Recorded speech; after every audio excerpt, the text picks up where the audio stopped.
Occasion ఏదైనా location ఎక్కడైనా తెలుగువారి వేడుక అంటే ఆలివ్ మిఠాయి ఉండాల్సిందే. మిఠాయి అంటే ఆలివ్. తేజ మనందరికీ బాగా తెలుసు. వాళ్ళ ఫాదర్ మురళీకృష్ణారెడ్డి గారు వాట్సాప్ స్టేటస్లు గుర్తొస్తుంటాయి అన్నమాట. సూర్య, ఒక విషయం గుర్తుపెట్టుకో, జీవితంలో ఎప్పుడైనా మీ ఓన్ గా ఆల్మోస్ట్ ఒక 1 year or 8 months 2 ఛానల్స్ కూడా ఆల్మోస్ట్ 1 million దాటేసింది. ఎట్లా అనిపిస్తుంది మురళి గారు? ఒక షాట్ని ఎలా తీయాలి, ఒక ఆర్టిస్ట్ని ఎలా ఉపయోగించుకోవచ్చు,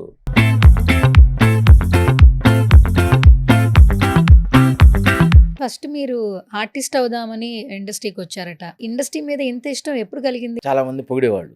నువ్వు సోమరావు కంటే ఎక్కువ, నాగేశ్వరరావు కంటే తక్కువ అన్నట్టు మాట్లాడేవాళ్ళు. ఇక లోపల మనకి మొదలైంది.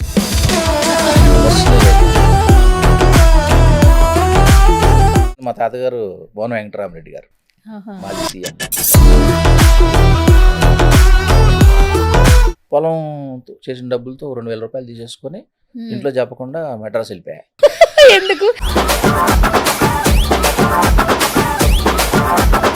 ఎవరి సినిమాలు ఎక్కువ చూసేవాళ్ళు మీరు మీ టీనేజ్ లో? నాకు ఎప్పుడు రాజేంద్ర ప్రసాద్ గారు అంటేనే ఇష్టం. ఈవీవి గారితో కూడా ఒక చిన్న ఇంటరాక్షన్ ఉందంట. పని రాక్షసుడు అనేవారట మిమ్మల్ని. ఈవీవి గారితో ఇంటరాక్షన్ ఎట్లా జరిగింది? ఎలా అంటే మోహన్ బాబు గారు అడిగారు, బాబు నువ్వెవరు అన్నారు. 72 hours నాతోనే ఉన్నారు ఆయన.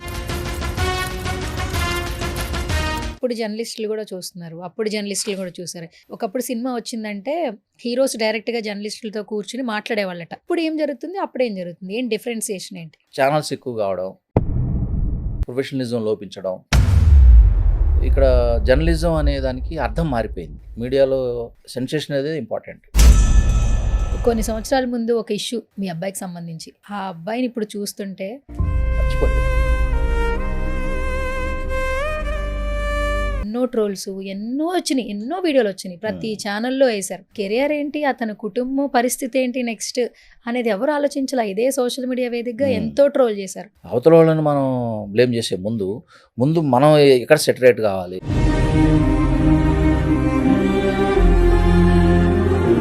కుటుంబం మొత్తం చాలా సఫర్ అయి ఉంటారు. అందులోంచి బయటపడడానికి అసలు మీరు ఎంత స్ట్రెంథనింగ్ తీసుకున్నారు సార్? మీరు కావచ్చు, మీ అబ్బాయి కావచ్చు. మా ఫాదర్ నమ్మితే చాలు నన్ను అన్నాడు. అది ఒక ఫాదర్కి ఒక కొడుకు ప్రశంస అనేది చూశారు.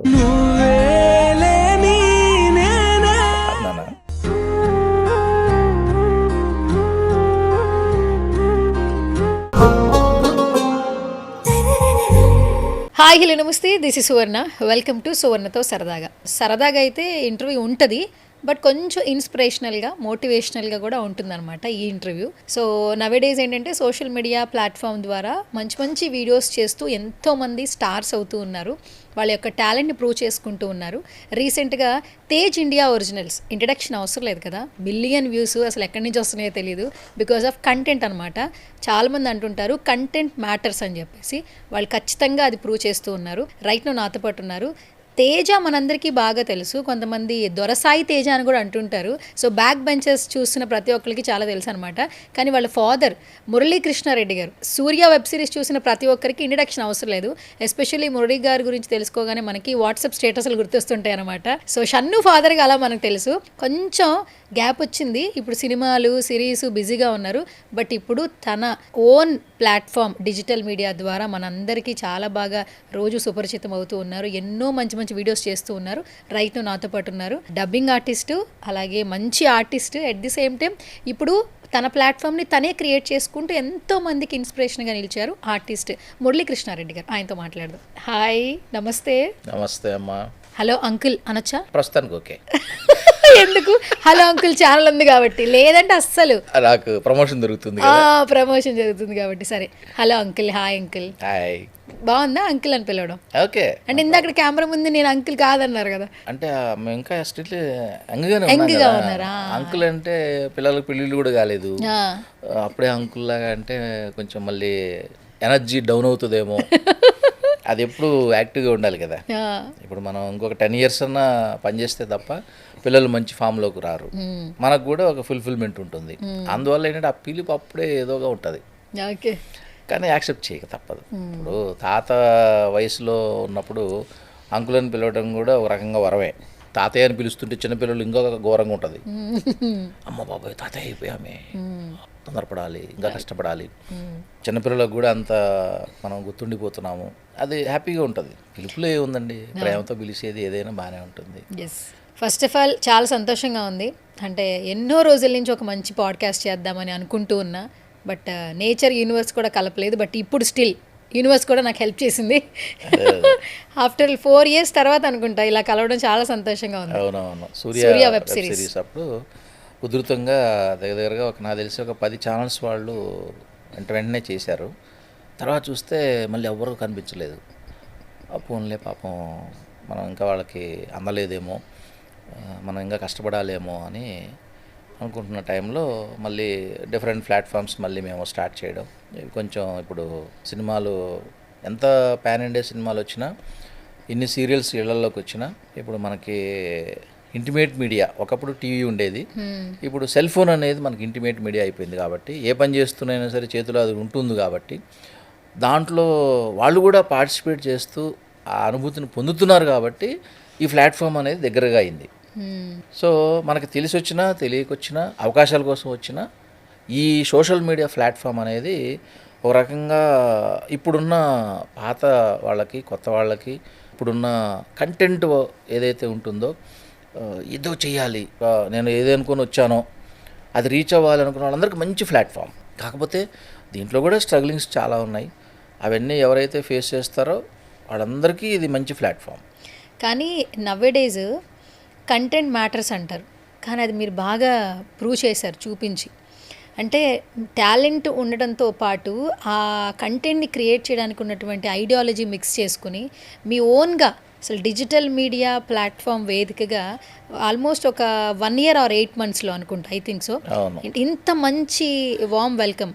సో 2 channels కూడా ఆల్మోస్ట్ 1 million దాటేసింది సబ్స్క్రైబర్స్. యాక్చువల్లీ ఎట్లా అనిపిస్తుంది మురళి గారు? ఎట్లా అంటే దానికి కూడా ఒక ఇన్స్పిరేషన్ ఏంటంటే, నేను థియేటర్ ఆర్ట్స్ చేసేటప్పుడు హైదరాబాద్ సెంట్రల్ యూనివర్సిటీలో అసలు ఎందుకు చదువుకుంటున్నాం ఈ థియేటర్ ఆర్ట్స్, జాబ్సా లేవు, మనం సినిమా ఫీల్డ్కి ఇది ఒక ఇన్స్పిరేషన్ లాగా ఉంటుందే తప్ప ఎందుకు దీన్ని చదువుకోవాలి, దీనికి ఒక పర్పస్ ఉండాలి కదా అని మాకు ఒక పేపర్ ఉంటుంది ఫైనల్ ఇయర్లో. అసలు డ్రామా పర్పస్ ఏంటి అనేది అక్కడ వచ్చింది మాకు. వచ్చినప్పుడు డ్రామా త్రూ ఎలక్ట్రానిక్ మీడియా ఇంకొక పేపర్ అనమాట. లేకపోతే ఇప్పుడున్న ఈ మీడియా ఇదంతా కూడా అవి theory. Drama through electronic media అనగానే మాకు ఒక స్టూడియో పెట్టారు మాకు యూనివర్సిటీలో. సేమ్ ఇదంతా ఉంటుంది అక్కడ, ఎక్విప్మెంట్ ఉంటుంది, అన్నీ మాకు లెక్చరర్స్ ఉంటారు, ప్రొఫెసర్స్ ఉంటారు. ఇవన్నీ ఎలా యూజ్ చేసుకోవాలి, డ్రామా ఒకటి చేస్తే సరిపోతుందా, డ్రామా ఒక్కటే కాదు, మీరు దానికి రిలేటెడ్గా ఉన్న ఎన్ని టెక్నికల్ అన్నీ నేర్చుకోవాలి. జస్ట్ ఇన్స్పిరేషన్, ఒక షార్ట్ని ఎలా తీయాలి, ఒక ఆర్టిస్ట్ని ఎలా ఉపయోగించుకోవచ్చు.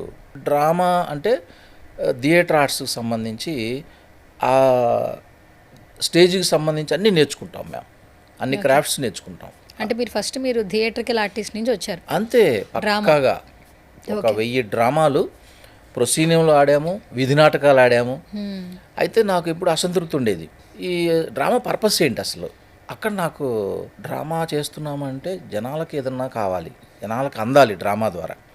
అప్పుడు సైన్స్ అవేర్నెస్ మీద, మూఢనమ్మకాల మీద, సాంగ్ అండ్ డ్రామా డివిజన్ ద్వారా వినియోగదారుడు విజయాలని చెప్పేసి మన హక్కుల గురించి, అట్లా వీధి నాటకాలకు సంబంధించి డ్రామాలు చేసేటప్పుడు డ్రామాలే చేసాం. సో దానివల్ల ఏమైందంటే ఫీడ్బ్యాక్ వచ్చేది మాకు.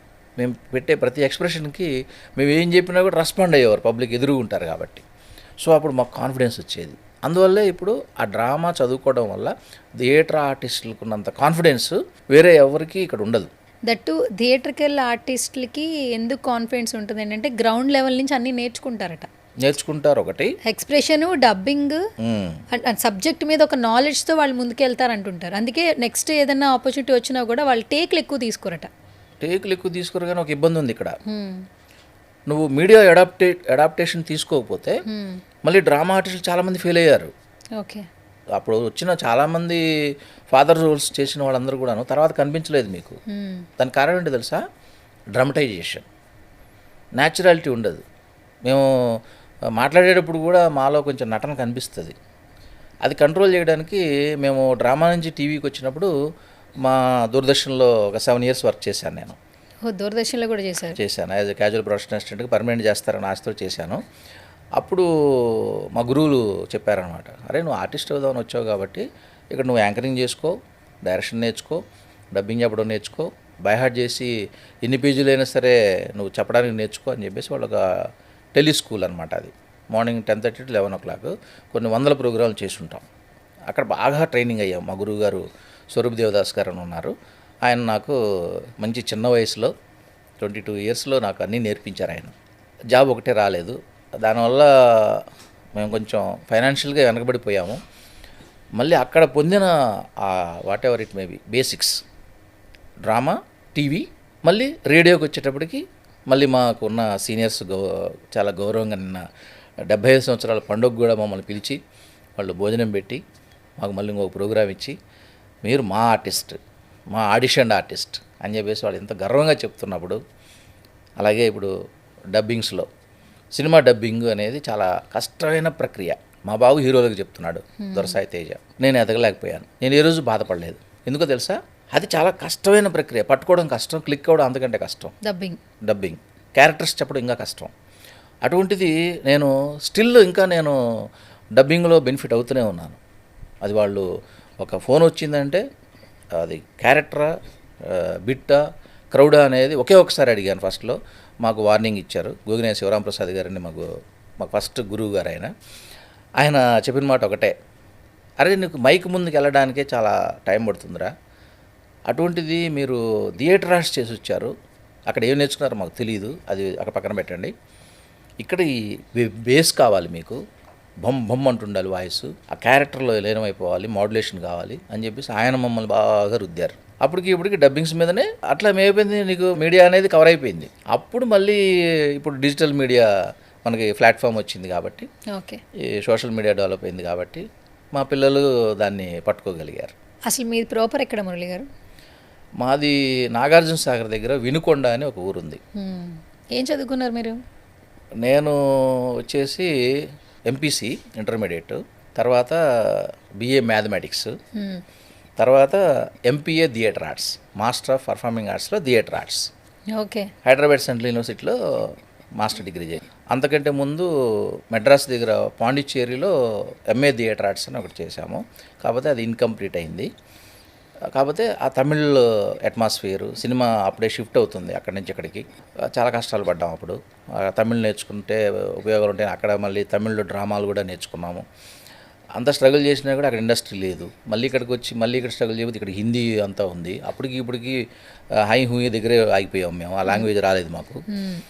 అయినా కూడా తెలుగు భాష మీద ఉన్న అభిమానం కానీ మనం మీడియాలో డెవలప్ అవ్వాలంటే తెలుగు మీద పట్టు కావాలని చెప్పేసి దాన్ని కొంచెం నెగ్లెక్ట్ చేయడం జరిగింది. అది కొంచెం మా కెరీర్ మీద కూడా పడింది. హిందీ వచ్చి ఉంటే వాటికి నేషనల్లో సీరియల్స్ చేసుకొని బతికేసేవాళ్ళం. అప్పుడు అనిపించింది అనమాట, మనం ప్రాపర్ వేలోనే communication skills, whatever it languages కావచ్చు, ఈ కంప్యూటర్ నాలెడ్జ్ కావచ్చు, ఈ రెండు అనేది కొంచెం రాకపోవడం, లేకపోవడం, అప్పుడు మనం కొనుక్కోలేకపోయాం కాబట్టి కొంచెం వెనకబడిపోయాం. కానీ ఫస్ట్ మీరు ఆర్టిస్ట్ అవుదామని ఇండస్ట్రీకి వచ్చారట. కానీ ఇండస్ట్రీ మీద ఎంత ఇష్టం ఎప్పుడు కలిగింది? అంటే మీరు స్టడీస్ కూడా చూస్తే కమ్యూనికేషన్ స్కిల్కి సంబంధించిందే చేశారు. ఎప్పుడు ఇది వచ్చింది మీకు అసలు ఇండస్ట్రీలో సస్టైన్ అవ్వాలి అని? ఇప్పుడు అంటే మా నాన్నగారు 4th class employee, Nagarjuna Sagar PWD దాంట్లో వర్క్ చేసేవారు. ఆయన చాలా ఉన్నతమైన భావాలతో ఉండేవారు. ఆయన ఒకటే చెప్పేవారు మాకు, నాన్న నువ్వు నమస్కారం పెడతావా, నమస్కారం పెట్టించుకుంటావా, భగవంతుడు నీకు మంచి రూపురేఖలు ఇచ్చాడు, అందరితో చక్కగా మాట్లాడతావు, సర్వీస్ మోటో ఉంది, నేను ఒక రాజకీయ నాయకుడిని చేయాలనుకుంటున్నాను నాన్న, నువ్వు ఏమన్నా చెప్పు ఎన్నన్నా చెప్పు అని ఆయన చాలా క్లారిటీతో ఉన్నారు.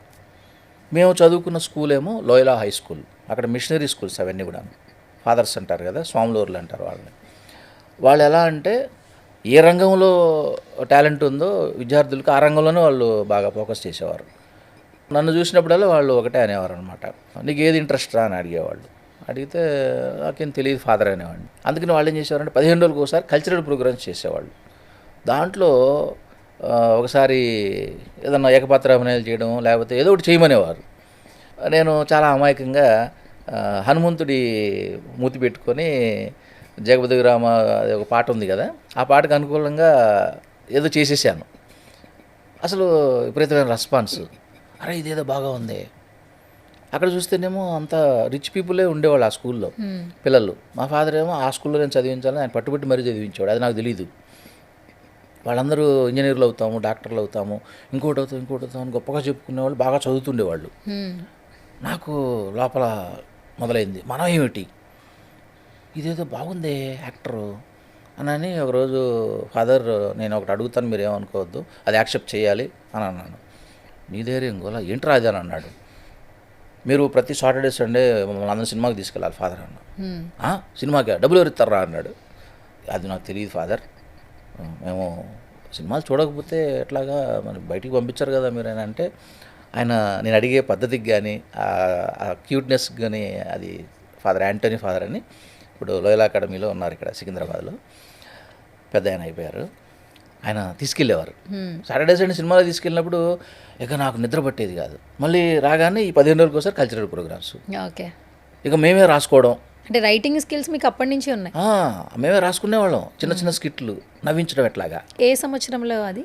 అది నేను దగ్గరగా 6th క్లాస్లో ఉన్నప్పుడు స్టార్ట్ అయింది. చాలా సంవత్సరాల ముందు. ఓకే. దగ్గర 77, 78 అనుకుంటాను. 78. 78 అప్పుడు స్టార్ట్ అయింది అది, ఆ ఇన్స్పిరేషన్. ఎంత ఉండేదంటే అన్ని వందల మంది విద్యార్థుల్లో, అరే రాత్రి వీడు భలే నవ్వించేవాడరా, వీడు భలే చేసాడరా అంటుంటే మనం పనికి వస్తాం అనమాట అని చాలామంది పొగిడేవాళ్ళు. నువ్వు సౌనబాబు కంటే ఎక్కువ, నాగేశ్వరరావు కంటే తక్కువ అన్నట్టు మాట్లాడేవాళ్ళు. ఇక లోపల మనకి మొదలైంది, ఇంకా యాక్టర్ అవ్వాలని క్వశ్చనే లేదు. డెఫినెట్గా మనం వీళ్ళందరూ చేసే పాత్రల్లో నేను జీవించాలి. ఆడు ఇంజనీర్ అంటున్నాడు కదా, ఇంజనీర్ ఎలా ఉంటాడో చేసి చూపిస్తా. నాకు తెలియకుండానే అన్నీ జంజాల్ గారి నాటికలు ఉండేవి. దాంట్లో నాకు తెలియకుండానే మెయిన్ కామెడీ క్యారెక్టర్స్ ఉండేవి. అవి గుండెలు మార్చబడును, కొన్ని కుందేటి కొమ్ము, అలాంటివన్నీ కూడాను ఆ క్యారెక్టర్లోకి తీసుకెళ్లేవారు. మాకు అలెక్సస్ టీచర్ అని ఒక ఆయన ఉండేవారు. ఆయన మాకు ట్రైనింగ్ ఇచ్చేవారు డ్రామాల్లో. సో అప్పటికే మాకు అసెంబ్లీ అని చేయించేవారు. I'm the speaker. అది కొడుతున్నప్పుడు అది ఎంత న్యాచురల్గా వచ్చేదనమాట. మాకు ఈ లేవు ఫోటోగ్రాఫ్స్, కానీ బ్లాక్ అండ్ వైట్లో వచ్చేవి ఏవో తీసేవారు. అవి కొన్ని మెమరబుల్గా ఉన్నాయి నా దగ్గర. అవన్నీ మాకు ఇన్స్పిరేషనే. అక్కడ స్టార్ట్ అయ్యి అక్కడ ఫస్ట్ క్లాస్ వచ్చిన వాళ్ళందరినీ మమ్మల్ని మళ్ళీ విజయవాడ లోయల్ కాలేజీ పంపించారు.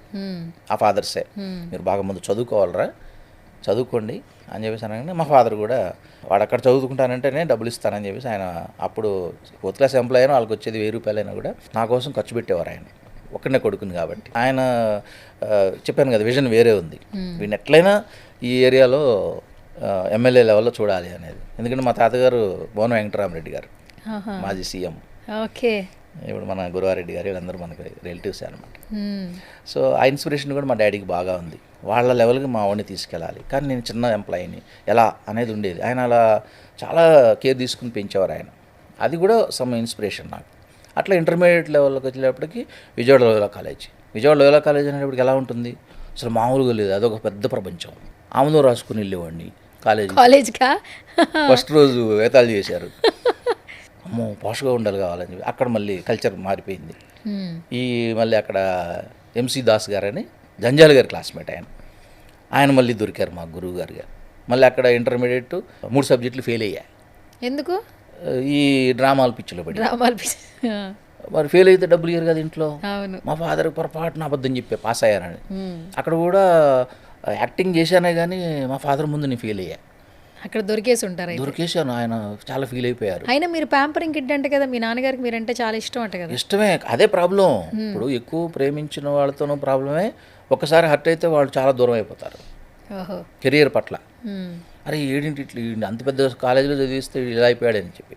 అట్లా ఇంటర్మీడియట్లో అది ఫెయిల్ అవ్వడంతో ఏం చేసింది, నేను మళ్ళీ దేవదాస్ కనకాల గారి అడ్వర్టైజ్మెంట్ కనపడింది ఇన్స్టిట్యూట్ది. మన దేవదాస్ కనకాల గారి ఇన్స్టిట్యూట్ 10,000 విత్ రెసిడెన్స్ కట్టాలి అక్కడ. ఓకే. ఎక్కడది? విజయవాడలోనే హైదరాబాద్లో. అప్పుడు మా ఫాదర్ని అడిగితే పంపిస్తానన్నారు. రేపు పంపిస్తానన్నా ఈరోజు డ్రాప్ అయిపోయారు. పొలం చేసిన డబ్బులతో 2,000 రూపాయలు తీసేసుకొని ఇంట్లో చెప్పకుండా మెడ్రాస్ వెళ్ళిపోయాయి. 2,000 అప్పట్లో 2,000 అంటే ఇప్పట్లో ఎంత అమౌంట్? అది ఎంత వర్త్? నాకు తెలిసి 1 lakh ఉంటుందేమో. 1,00,000 రూపాయలు ఇప్పట్లో. అంతే. మీ నాన్నగారు ఏమనలేదా? అనడానికి ఒక్కడే కొడుకును కదా, ఒకటే డిసైడ్ అయిపోయారంట. వీడు వస్తే క్షేమంగా ఇంటికి తిరిగి వస్తాడు, లేదంటే కొంచెం మెచ్యూర్ అయి వస్తాడు. రెండు డిసైడ్ అయిపోయారట. మెచ్యూర్డ్. కానీ నాకు భయంగానే ఉంది ఇంటికి వెళ్తే ఏమవుతుందో అనేది, కానీ ఏం అనలేదని అన్న ఆయన. పోనీ వెళ్ళేటప్పుడు మెడ్రాసు నీట్గా ఉన్న గెటప్తో వెళ్ళానా, తిరుపతి వెళ్ళి గుండు గీంచుకుని మరీ వెళ్ళా. ఎందుకట్లా తెలీదు, దేవుడి దగ్గరికి వెళ్తే నాకు మంచి జరుగుద్దని ఒక అమాయకత్వం. గుండుతో సెలెక్ట్ చేయరు కదా. అది అక్కడికి వెళ్ళిన తర్వాత రైల్వే స్టేషన్లో భాష వేరు.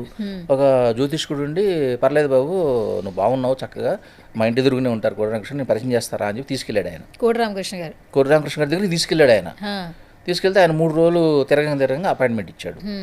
ఓ నీ దుంపదేగా, నువ్వు చదువుకుంది ఏంది, నువ్వు వేషాల కోసం వచ్చి ఆ గుండేంది, నీ మెచ్యూర్ని తగలెట్ట, డిగ్రీ అన్న చదువు నువ్వు అని కోడిరామకృష్ణ గారు చెప్పారు. ఇంటి ఇచ్చారు నాకు, చక్కగా ఎడ్యుకేట్ చేశారు. నేను ఇస్తాను నీకు వేషం, నువ్వు చక్కగా పనికొస్తావు, యూ విల్ బికమ్ హీరో అని చెప్పేసి గట్టిగా బాగా చేసి నమ్మకంగా పంపించారు. ఆయన కోసం మళ్ళీ డిగ్రీ జాయిన్ అయ్యా, మళ్ళీ వచ్చి విజయవాడలో. నువ్వు ఫెయిల్ అయ్యావు కదరా అని వాళ్ళు అనలేదు ఫాదర్ వాళ్ళు. వీడు ఎలాగో మళ్ళీ మారాడు, వాడు ఏదో ఒక విల్ పవర్తో వచ్చాడు అని చెప్పి మళ్ళీ డిగ్రీ నాకు కోరిన కోర్స్ ఇవ్వలేదు. బీఎస్సీ మ్యాథ్స్కి అడిగితే BA మ్యాథ్స్ ఇచ్చారు.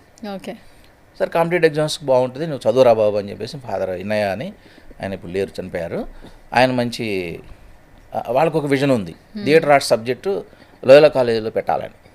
నాకు అది తెలీదు. డిగ్రీ పూర్తి చేసిన తర్వాత మళ్ళీ అక్కడ మా మ్యాథ్స్ లెక్చరర్ ఆయన ఇన్స్టిట్యూట్ పెడితే నలంద రెసిడెన్షియల్ జూనియర్ కాలేజ్ అని ఫస్ట్ బ్యాచ్కి ట్యూటర్ కమ్ వార్డెన్గా చేశాను నేను అక్కడ. చేసినప్పుడు అక్కడ కొంచెం మళ్ళీ మనం హెల్త్ పాయింట్ ఆఫ్ వ్యూలో కానీ అక్కడ వాట్ ఎవర్ ఇట్ మేబీ ఒక ఇన్స్పిరేషన్ పొందినప్పుడు మళ్ళీ పాండిచేరి యూనివర్సిటీలో థియేటర్ ఆర్ట్స్ కోర్స్ చేస్తే వాళ్ళు సెలెక్ట్ చేసుకున్నారు. అప్పుడు ఆడిషన్లో ఏం చెప్పాలనేది మనకు తెలీదు. కాకపోతే ఈ సినిమాల ప్రభావం బాగా ఉంటుంది విజయవాడలో ఉన్న పెరిగిన వాళ్ళందరికీ కూడా. ఎంత ఉంటుందంటే శనివారం ఆదివారం వస్తే 2 సినిమాలు 4 సినిమాలు చూసేవాళ్ళం. చాలా ఓపికతో చూసేవాళ్ళం. హాస్టల్లో రానియర్ కాబట్టి ఆ టైం కూడా మెయింటైన్ చేసేవాళ్ళం. ఎవరి సినిమాలు ఎక్కువ చూసేవాళ్ళు మీరు మీ టీనేజ్లో? అప్పుడు ఇక ఆల్మోస్ట్ ఆల్ ఇప్పుడున్న పెద్ద హీరోలు అందరూ అప్పుడు యంగ్స్టర్స్ కదా వాళ్ళు. ఆల్మోస్ట్ ఆల్ ఎవరి సినిమాలు బాగా చూసేవాళ్ళు మీరు? ఎవరి సినిమాలు అంటే నాకు ఎప్పుడు రాజేంద్ర ప్రసాద్ గారు అంటేనే ఇష్టం. ఆయన మా కాలేజీ విజయవాడ లోయలా కాలేజ్ క్యాంపస్లో కూడా ఇదే ప్రపంచం అని ఒక సినిమా చేశారు. అప్పుడు ఆయన దగ్గరగా చూడడం జరిగింది. అప్పుడు అసలు ఆయన రాజేంద్ర ప్రసాద్ అంటే ఎవరు నమ్మరు, చాలా డీగ్లామర్గా ఉండేవారు. ఆయన నుండి ఏంట్రా చూస్తున్నాం అందరు భోజనానికి పోతే అన్నాడు. ఎమ్మలా చూస్తున్నానండి అన్నాను. అంటే ఎలా చెప్తావా అన్నాడు. చెప్తానండి అన్నాను. చూస్తే ఆడెక్కడో పైన అరిచి చెప్పాలి, కూడా 2 పిల్లలు దూకి చచ్చిపోతావా అని. ఈ కింద ఎవరి దిగండ్రా బాబు నేను అన్నది. ఎక్కడ లెగుస్తుంది అదే కదా ఫస్ట్ టైం. డ్రామా వేరు, ఇది వేరు కదా. అసలు కెమెరా ఏడుందో తెలియదు, ఏమీ తెలియదు కదా. అది నా ఫస్ట్ అనుభవం ఆయనతోటి. చూస్తే ఇంకా ఆయన సినిమాలు వరుస పెట్టి హిట్ అవుతున్నాయి, గ్లామర్తో సంబంధం లేకుండా. ఎట్లా ఆయన సక్సెస్ అవుతున్నాడు అని చెప్పేసి ఆలోచిస్తే ఆయన గోల్డ్ మెడలిస్ట్ అట అక్కడ మెడ్రాస్లో. దేవదాస్ కనకాల గురువు గారి ఆధ్వర్యంలో చాలామంది అక్కడ వీళ్ళందరూ క్లిక్ అయ్యారు. అది మనకు తెలియదు కదా. కానీ మనకి ఇన్స్పిరేషన్ ఏంటంటే ఆ టైమింగ్ కానీ, ఆ డైలాగ్ డెలివరీ కానీ, ఒక హీరో రేంజ్లో కమెడియన్ ఉంటాడని ఎవరు అనుకుంటాం. అట్లా నాకు రాజేంద్ర ప్రసాద్ గారే నాకు ఇన్స్పిరేషన్ యాక్చువల్గా. అయితే ఇక్కడ హైదరాబాద్ సెంట్రల్ యూనివర్సిటీకి వచ్చిన తర్వాత థియేటర్ ఆర్ట్స్ చేసేటప్పుడు మా గురువు గారు ఇంకొక ఆయన చాట శ్రీరామ్ గారు ఏం చెప్పారంటే, నువ్వు వెళ్ళి ఆడిషన్ ఇచ్చిరా అన్నారు. వెళ్తే అక్కడ మేము ఒక్కొక్కరు ఒక్కొక్క సినిమా డైలాగులు చెప్పడం జరిగితే ఎవరిని దుంపదే ఆల్రెడీ వాళ్ళందరూ ఉన్నారా, మీరు ఏం నేర్చుకుంటున్నారు అక్కడ, మీరు మీకంటూ ఒక బాణీ కావాలి, ఒక స్టైల్ కావాలి, ఒక క్యారెక్టరైజేషన్ కావాలని మమ్మల్ని ఎడ్యుకేట్ చేశారు. అట్లా థియేటర్ ఆర్ట్స్ చేసినప్పుడు ఆ డ్రామాల నుంచి రేడియోకి, రేడియో నుంచి టీవీకి, టీవీ నుంచి సినిమాలకి, సినిమాల నుంచి డబ్బింగ్కి, డబ్బింగ్ నుంచి యాంకరింగ్కి, ఇట్లా డిఫరెంట్ ఆ మీడియా అడాప్టేషన్ అనేది మాకు అవకాశం దొరికింది. సార్ ఇప్పుడు మీ జర్నీ చూస్తే స్టార్టింగ్ నుంచి ఇప్పటి వరకు అంటే ఇండస్ట్రీలో ఆల్మోస్ట్ అందరితోనే మీకు ఎక్కడో ఒక చోట ఒక పరిచయం ఉన్నట్లు తెలుస్తుంది. అవును. అండ్ ఈవీవి గారితో కూడా ఒక చిన్న ఇంటరాక్షన్ ఉందండి. పని రాక్షసుడు అనేవారట మిమ్మల్ని. ఈవీవి గారితో ఇంటరాక్షన్ ఎట్లా జరిగింది? ఎలా అంటే నాకు నా క్లాస్మేట్ జీకే మోహన్, వాడు కూడా సరే అంటున్నాను బాగా బెస్ట్ ఫ్రెండ్స్గా ఉన్నాడు, బాబాయ్ అంటూ ఉండేవాడు. అతను జెమినీ టీవీలో ఒక అవకాశం ఇప్పించాడు ప్రొడ్యూసర్గా. ఒక 100 సినిమాలకి నేను జర్నలిస్ట్గా వర్క్ చేశాను. దాంట్లో చేసినప్పుడు ఇంటర్వ్యూలకు వెళ్ళడానికి ఒకే యూనిట్ ఉండేది, ఒకటే వ్యాన్ ఉండేది. అప్పుడంతా హై బ్యాండ్లో చేయాల్సి వచ్చేది అనమాట. మనకి 4 క్యాసెట్లు నేను సంకలో పెట్టుకుని వెళ్ళాల్సి వచ్చేది. అవన్నీ రివైండ్ చేసుకొని ప్రోగ్రామ్స్ డిలీట్ చేసుకొని తీసుకొచ్చి 2 ప్రోగ్రామ్స్ చేయాలి. రంగులరాట్నం, స్పందన 2 చేయాలి. కసి కదా మనకి. నేనేమన్నానంటే నువ్వు వేరే ఏది ఇచ్చినా కూడా నేను చేయను రా, నాకు సినిమా బేస్డే ఇవ్వు, నాకు ఎందుకంటే వాళ్ళతో పరిచయాలు కావాలి అని చెప్పేసి అన్నప్పుడు ఈ యమజాతకుడు సినిమా చేసినప్పుడు టోటల్గా మాకు సీనియర్ ఇంకొక ఆయన ఉన్నారు, వాల్మీకి గారని. ఆయన కింద నేను అసిస్టెంట్గా ఉన్నాను అప్పుడు. కానీ ఈ సినిమా అప్పుడు మాత్రం నాకు అప్పచెప్పేశారు, యమజాతకుడు సినిమా. ఆ సినిమా అప్పుడు మోహన్ బాబు గారు అడిగారు, బాబు నువ్వెవరు అని అన్నాడు. సార్ ఈ సినిమాకి మాత్రం నేను అప్పటికే మాడ్యులేషన్స్ పెద్ద ఆర్టిస్టులుగా డ్రామాలు చేసి ఉన్నాం కదా, ఈ సినిమాకి మాత్రం నేను ఏంటి ఈ సినిమాకి మాత్రం ఆయన అభినయించారు. జర్నలిస్ట్గా వచ్చాను సార్ అని. జర్నలిస్ట్గా వచ్చినప్పుడు ఇందాక ఎవరినో అడుగుతున్నావు ఏంటి, ఏదో క్యారెక్టర్ అడుగుతున్నాను ఏంటి అని అన్నాడు. ఆయన భలే షార్ప్ అనమాట. నేను లేదు సార్ నేను ఆర్టిస్ట్గానే చేశాను సార్, ఇది ఏదో టైం బీయింగ్ మ్యారేజ్ అయింది కొత్తగా, అందువల్ల ఇది వచ్చాను సార్ అంటే all journalist are my friends అని చెప్పేసి ఆయన ఏం చేశారంటే ప్రమోషనల్ వీడియో ఒకటి చేయించారు నాకు, యమధర్మరాజు. ఏం చేస్తావు చేయన్నారు. 72 hours నాతోనే ఉన్నారు ఆయన, మోహన్ బాబు గారు. అప్పుడు నాకు ఆయన వర్కింగ్ స్టైల్ కానీ ఆయన డిసిప్లైన్ కానీ, ఎందుకు ఆయన స్ట్రిక్ట్గా ఉంటారు, ఎందుకు ఆయన అంటే భయమా భక్తి అని కాకుండా ఒళ్ళు దగ్గర పెట్టుకొని చేసే విధానం, మిగతా వాళ్ళు క్రూ, అదంతా నాకు అబ్జర్వేషన్ దొరికింది. అట్లా నాకు అందరితోనూ చేస్తున్నప్పుడు ఈవీ గారితో కూడా అదే, తెల్లారుజామున 4 వెళ్ళి కూర్చునేవాడు, 5 ఆయన ఆర్ఎఫ్స్కి వెళ్ళిపోయేవాడు ఆయన. రామోజీ ఫిల్మ్స్ చూస్తే నేను చీకట్లో నాకు రెడీగా ఉండేవాడిని క్రూతోటి, కొన్ని దుంపదేగా అని చెప్పేసి అప్పుడు నా పని ముగించి ఆయన వెళ్ళేవారు. అట్లా అందరినీ పట్టుకున్నాను, పెద్ద పెద్ద హీరోలని, హీరోయిన్స్ని, ప్రొడ్యూసర్స్ని. అప్పుడు మాకు బ్యాడ్ లక్ ఏంటంటే కనీసం స్టిల్ కెమెరా కూడా నా దగ్గర లేదు. 1000 రూపాయలు పెట్టుకున్నానని నా దగ్గర డబ్బులు కూడా లేవు, కానీ మెమరీస్ లేవు నాకు. అప్పుడు బాధేసేది. చాలామంది పెట్టుకుంటారు కదా ఇవన్నీ కూడాను, అప్పుడు మాకు లేదు అవకాశం. ఆల్మోస్ట్ వాళ్ళు అందరు హీరోయిన్స్తో చేశాను, అప్పుడున్న టాప్ హీరోయిన్స్ సౌందర్యతో సహా. ప్రతి సినిమాకి నేనే వెళ్ళేవాడిని. మీరే జర్నలిస్ట్గా వెళ్ళేవాడిని చక్కగా. Number 1 channel. అప్పుడు మనం ఇక్కడ ఉన్న ప్రభు గారు కూడా ఒక సీనియర్. ప్రభు సార్. అట్లా చాలా కలుపుకునేవాళ్ళు నన్ను కూడా. అప్పుడు నెంబర్ 1 ఛానల్ మాది జెమినీ టీవీలో. అట్లా మాకు చాలా వాల్యూ ఉండేది. అట్లా వీళ్ళందరితో పరిచయాలు వచ్చాయి. సార్ ఇప్పుడు జర్నలిస్టులు కూడా చూస్తున్నారు, అప్పుడు జర్నలిస్టులు కూడా చూసారు, ఏమి వ్యత్యాసం కనబడుతుంది? మీరు కూడా ఒక జర్నలిస్ట్గా చూస్తున్నారు. ఒకప్పుడు సినిమా వచ్చిందంటే హీరోస్ డైరెక్ట్గా జర్నలిస్టులతో కూర్చుని మాట్లాడేవాళ్ళట, చాలా ఆప్యాయంగా మాట్లాడేవాళ్ళట. సో ఇప్పుడు ఏం జరుగుతుంది, అప్పుడు ఏం జరుగుతుంది, ఏం డిఫరెన్సియేషన్ ఏంటి? అప్పుడు ఏం జరుగుతుందంటే, ఇప్పుడు అది అంటారు కదా, మంది ఎక్కువైతే మజ్జిగ పలసన అవుద్ది అన్నట్టు, ఛానల్స్ ఎక్కువ కావడం, ప్రొఫెషనలిజం లోపించడం, ఇప్పుడు మనకి ఉపాధి కోసం చాలామంది రావడం, ఇక్కడ జర్నలిజం అనే దానికి అర్థం మారిపోయింది. మీడియాలో సెన్సేషన్ అనేది ఇంపార్టెంట్. ఆ సెన్సేషన్కి సంబంధించి ఏం చేస్తున్నాం అనే దాని మీదనే ఇవాళ మనం రేట్ అయిపోతున్నాం తప్ప, వాస్తవంగా ఎవరు కూడా అసలు జర్నలిజం చదువుకొని, ఇప్పుడు మా పిల్లలకి అందుకనే నేను థియేటర్ ఆర్ట్స్ చేశాను కాబట్టి వాళ్ళకి కమ్యూనికేషన్ చేయించాను, మాస్ కమ్యూనికేషన్ జర్నలిజం చేయించడం వల్ల ఏంటంటే వాళ్ళల్లో ఒక ఇన్స్పిరేషన్, థియరీ ప్రాక్టికల్ 2 రిలేటెడ్గా ఉంటే టైం వేస్ట్ కాలేదు వాళ్ళకి. కరోనా టైంలో వాళ్ళు కంప్లీట్ చేశారు. సో ఈ మీడియాకి సంబంధించి వర్క్ చేసుకోవడానికి ఒక వేదిక దొరికింది వాళ్ళకి. మళ్ళీ వెనకుండి మనమే నడిపించాలి, గైడ్లైన్స్ ఇవ్వాలి. అలా అని చెప్పేసి వాళ్ళు రాణిస్తారా అంటే తెలియదు కదా. అట్లా ఆ జర్నలిజం అనేది ఏమైపోయిందంటే ఇప్పుడు అది ఒక ప్రొఫెషనల్గా చేయట్లేదు ఎవరు, అవకాశంగా అయిపోతుంది.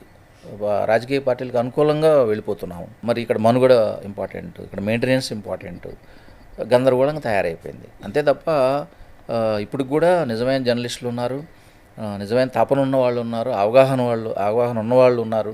ఇప్పుడు మరి ఎంతోమంది, ఇప్పుడు ప్రభు లాంటి వాళ్ళు సీనియర్స్ ఎంతోమంది ఇట్లా వచ్చి ఎన్నో దాంట్లో పనిచేస్తున్నారు. మరి వాళ్ళకి వాళ్ళ వాల్యూ ఏం తగ్గలేదే. ప్రతి సినిమా ఆర్టిస్ట్ దగ్గర వాళ్ళకుండే వాల్యూ వాళ్ళకు ఉంది, వాళ్ళకుండే గౌరవం వాళ్ళకు ఉంది. కాకపోతే ఏంటంటే మేము వాళ్ళ ఆర్టిస్ట్ అవుదామని వచ్చి పొరపాటున ఆ టైం కొంచెం అటువైపు ఒక అవకాశం సద్వినియోగం చేసుకున్నాం, చిన్న వయసులో వచ్చాం కాబట్టి. అలా స్ట్రగుల్ చేయడానికి సంబంధించి అల్టిమేట్ మన గోల్ ఏంటి, బికమ్ అన్ ఆర్టిస్ట్, అది కూడా గుడ్ ఆర్టిస్ట్. కానీ ఇన్నేళ్ల మీ జర్నీ, ఎంతో మందితో మంచి సంభాషణలు ఉన్నాయి, కమ్యూనికేషన్ ఉంది, చాలా నేర్చుకుని ఉంటారు కదా. ఇండస్ట్రీకి రావాలి అనే తపన వేరు, కానీ అక్కడ సస్టైన్ అవ్వడం వేరు. కానీ ఇన్ని సంవత్సరాల్లో మీరు ఎన్నో చూసుంటారు కదా. అసలు ఏం చెప్తారు మీ లైఫ్ జర్నీని చెప్పాలంటే? ఫస్ట్ ఏంటంటే హెల్త్ బాగుండాలండి. రెండోది డెస్టినేషన్ ఒకటి ఉంటుంది. మనం అనుకున్నంత మాత్రాన అది వెళ్ళదు. హార్డ్ వర్కింగ్ ఉంటుంది. అన్నిటిని మించి ఒక హ్యుమానిటీ, ప్రేమ, బంధాలు, అన్నిటిని మించి ఓపిక, సహనం, అన్నిటినీ మించి ఇంకా అడ్జస్ట్ అవ్వగలిగే మెంటాలిటీ ఉండడం. ఎందుకంటే ప్రతి మనిషికి ఎమోషన్స్ ఉంటాయి. ఏ లెవెల్లో ఉంటాయంటే నేను అనే భావంలోనే ఉంటాం కదా తప్ప అవతల వాళ్ళకి ఎందుకు అనాశ వచ్చింది, వాళ్ళు ఎందుకు అంటున్నారు, మొట్టమొదటి నుంచి వాళ్ళకి మనకు శత్రువులు కాదు, మిత్రులు కాదు. ఆ అండర్స్టాండింగ్ అనేది ఎక్కడైతే మిస్ అవుతుందో అది నాకు ఈ మీడియాలో ఈ ఈ డిఫరెంట్ ప్లాట్ఫామ్స్లో నేను నేర్చుకోగలిగాను. మనిషి అనేవాడు ఎలా ఉండాలి ఫస్ట్ ఆఫ్ ఆల్. తర్వాత నువ్వేమవుతావు, డబ్బులు సంపాదిస్తావా, పేదరికంలో ఉన్నావా, కుటుంబంలో నీకు విలువలు ఉన్నాయా లేవా, ఇవన్నీ తర్వాత. అసలు మనిషి ఎలా ఉండకూడదు అన్నీ నేర్పించింది నాకు. అందువల్ల ఇవాళ మాకు విజయం అనేది పెద్ద కష్టం కాదు. నా ప్లేస్మెంట్ ఎత్తుకోవడమే నాకు సమస్య. ఇప్పుడు నా ప్లాట్ఫామ్ ఎత్తుకోవడమే సమస్య. అక్కడ కూడా వస్తుంది విజయం, అక్కడ కూడా డబ్బులు అనేవి ఇవాళ వస్తే రేపు పోతాయి. కానీ నీకు వాల్యూస్ ఎక్కడ ఉంటాయి? మనం మాట్లాడుకునే నీతి, న్యాయం, ధర్మం ఇవన్నీ ఎక్కడ ఉన్నాయి? కానీ అవి నువ్వు కాపాడితేనే మళ్ళీ నిన్ను కాపాడతాయి అవి. ఇప్పుడు ఎక్కడికన్నా వెళ్ళినప్పుడు ఒక మనిషి మనకు సహాయం చేయాలని కోరుకోవాలి. నువ్వెందుకు సహాయం చేయాలనుకోవు? యాటిట్యూడ్, అది నేను నేర్చుకున్నది. ఇప్పుడు చాలామంది మిమ్మల్ని మురళీ కృష్ణారెడ్డి అంటే మనకి సూర్య వెబ్ సిరీస్ అనే ఎక్కువగా నోటెడ్ అయింది. సూర్య వెబ్ సిరీస్ కంటే ముందు ఏం చేశారు? ఇంకా చాలా షార్ట్ ఫిలిమ్స్లో అట్లా చేశారా? యాక్టింగ్ అనేది కొనసాగించారా? దూరదర్శన్లో 92 అక్టోబర్ 8న మొత్తం నాకు తెలిసి 8 సీరియల్స్ సబ్మిట్ చేశారు మేము చదువుకునే రోజుల్లో. అప్పటికి ఎడ్యుకేషన్ ఎండ్కి వచ్చింది మాది థియేటర్ ఆర్ట్స్. ఆ 8 సీరియల్స్లో కూడా పైలట్ ఎపిసోడ్స్ అనమాట అవి. నేనే హీరో. 8 ఎపిసోడ్స్ మళ్ళీ టెలికాస్ట్ టైంకి వచ్చేటప్పటికి అందరూ పెళ్ళిళ్ళు అయిపోయినాయి, వాళ్ళకి పిల్లలు వచ్చేసారు, అందరూ రకరకాలుగా మారిపోయారు. 8 ఎటు వెళ్ళిపోయినాయి కూడా తెలియదు దూరదర్శన్లో. అప్పుడు లేవు ప్లాట్ఫామ్స్. అక్కడ స్టార్ట్ అయింది మాది. సో మనం హీరోగా పనికొస్తాం, ఓకే, నెక్స్ట్ క్యారెక్టర్స్ చేస్తాం, కామెడీ చేస్తాం, ఒక ఇన్స్పిరేషన్ ఆ డ్రామాలు చేసి మమ్మల్ని అలా తీర్చిదిద్దారు మా గురువులు, చాట్ల శ్రీరాములు గారు లాంటి వాళ్ళు. నువ్వు దీనికి చేయగలుగుతావురా అని మమ్మల్ని బాగా రుద్దారు. అలాగే ఇప్పుడు రాజీవ్ కనకాల వాళ్ళ డాడీ, నువ్వు డైరెక్షన్ కూడా బాగా చేస్తావురా, లెఫ్ట్ టు రైట్లో ఇప్పుడు చాలా కష్టం కానీ మేము చాలా ఈజీగా చెప్పేసేవాళ్ళం. ఓకే, వాళ్ళ ఇన్స్పిరేషన్ మా గురువులు. అదే ఇప్పుడు టీవీకి వచ్చేటప్పటికి మనకి టీవీ ఇండస్ట్రీ బాగా డెవలప్ అయిపోయింది. అప్పుడు మాకు ఇప్పుడు ఇవన్నీ చేశాం కాబట్టి వాళ్ళు డైరెక్టర్ కార్డు కూడా ఇచ్చారు మాకు, ఒక ఇన్స్పిరేషన్, బేసిక్స్ తెలుస్తుంది. ఇప్పుడు ఇన్ని ఫేసెస్లో ఉన్నారు కాబట్టి చాలా మటుకు మిమ్మల్ని చిత్రపురి కాలనీ మురళి గారు అంటారు కదా. ఎందుకు ఆ పేరు వచ్చిందంటే మీరు అక్కడ ఉండడం వల్ల, లేదంటే ఏంటి అసలు చిత్రపురి కాలనీ మురళి అని ఎందుకు అంటారు? అంటే యాక్చువల్గా అక్కడ సినిమాల్లో పనిచేసే వాళ్ళు 24 క్రాఫ్ట్స్ వాళ్ళు ఉంటారు. అయితే వాళ్ళు పాపం తెర వెనుకుంటారు కదా, తెర ముందు కనిపించేది మాలాంటి వాళ్ళు చాలా తక్కువ మంది. అందులో నేను అందరితో బాగుంటాను. అక్కడ ఉన్న 1912 ఫ్లాట్స్లో LIGలో కనీసం మనకి ఒక 1500 మందితో పరిచయాలు ఉంటాయి. ఎందుకంటే అందరు క్రాఫ్ట్ వాళ్ళతో పనిచేస్తున్నాం మేము, దూరదర్శన్ దగ్గర నుంచి మొదలుకొని చిన్న చిన్న సినిమాల వరకు కూడాను. వాళ్ళతో ఇంటిమసీ ఎక్కువ, పైగా నాకు సోషల్ సర్వీస్ కూడా ఎక్కువ. వాళ్ళకి ఏదన్నా కావాలన్నా ఏదన్నా చేసి పెడతాను అనమాట. సో దానివల్ల వాళ్ళకి నోటెడ్, మాకు ఒకే ఆర్టిస్ట్ ఉన్నాడండి మా దగ్గర అని చెప్పి అలా 10 yearsలో మళ్ళీ మా పిల్లలు డెవలప్ కావడం, మా పిల్లలు వీడియోస్ వాళ్ళకి నచ్చడం, అట్లా ఆ కుటుంబమే ఆర్టిస్టుల కుటుంబం అండి అని చెప్పేసి అందరూ గుర్తుపెట్టుకోవడం. ఇప్పుడు మీ ఫ్యామిలీలో అందరూ ఆర్టిస్టులే, మీరు ఆర్టిస్టు బై బర్త్ నుంచి, అంటే మీరు పెరిగే కొద్దీ ఆ ఇంట్రెస్ట్ పెరిగింది, మీ పిల్లలు ఆర్టిస్టులు అయ్యారు. అండ్ 24 క్రాఫ్ట్స్లో కొన్ని క్రాఫ్ట్స్లో బాగా నైపుణ్యం వచ్చింది. మీ అబ్బాయి రైటింగ్స్ ఉంటుంది, డైరెక్షన్ చేస్తాడు పెద్ద అబ్బాయి, చిన్న అబ్బాయి ఎడిటింగ్ చేస్తున్నాడు, వెనకాల ప్రొడక్షన్ చూసుకుంటున్నాడు. మీ మిస్సెస్ని కూడా ఇందులోకి దించేశారు కదండి. అంటే కుటుంబం అంటారు కదా, ఫ్యామిలీ ఉప్మా తిని బతికేస్తున్నారు అన్నట్టు. సో ఫ్యామిలీ అందరూ కూడా ఈ ఏదైతే ఇండస్ట్రీని ఇష్టపడతారో, నమ్ముకుని ఉంటారో, వాళ్ళందరూ ఖచ్చితంగా సక్సెస్ అవుతారు అనడానికి మాత్రం యు ఆర్ ద బెస్ట్.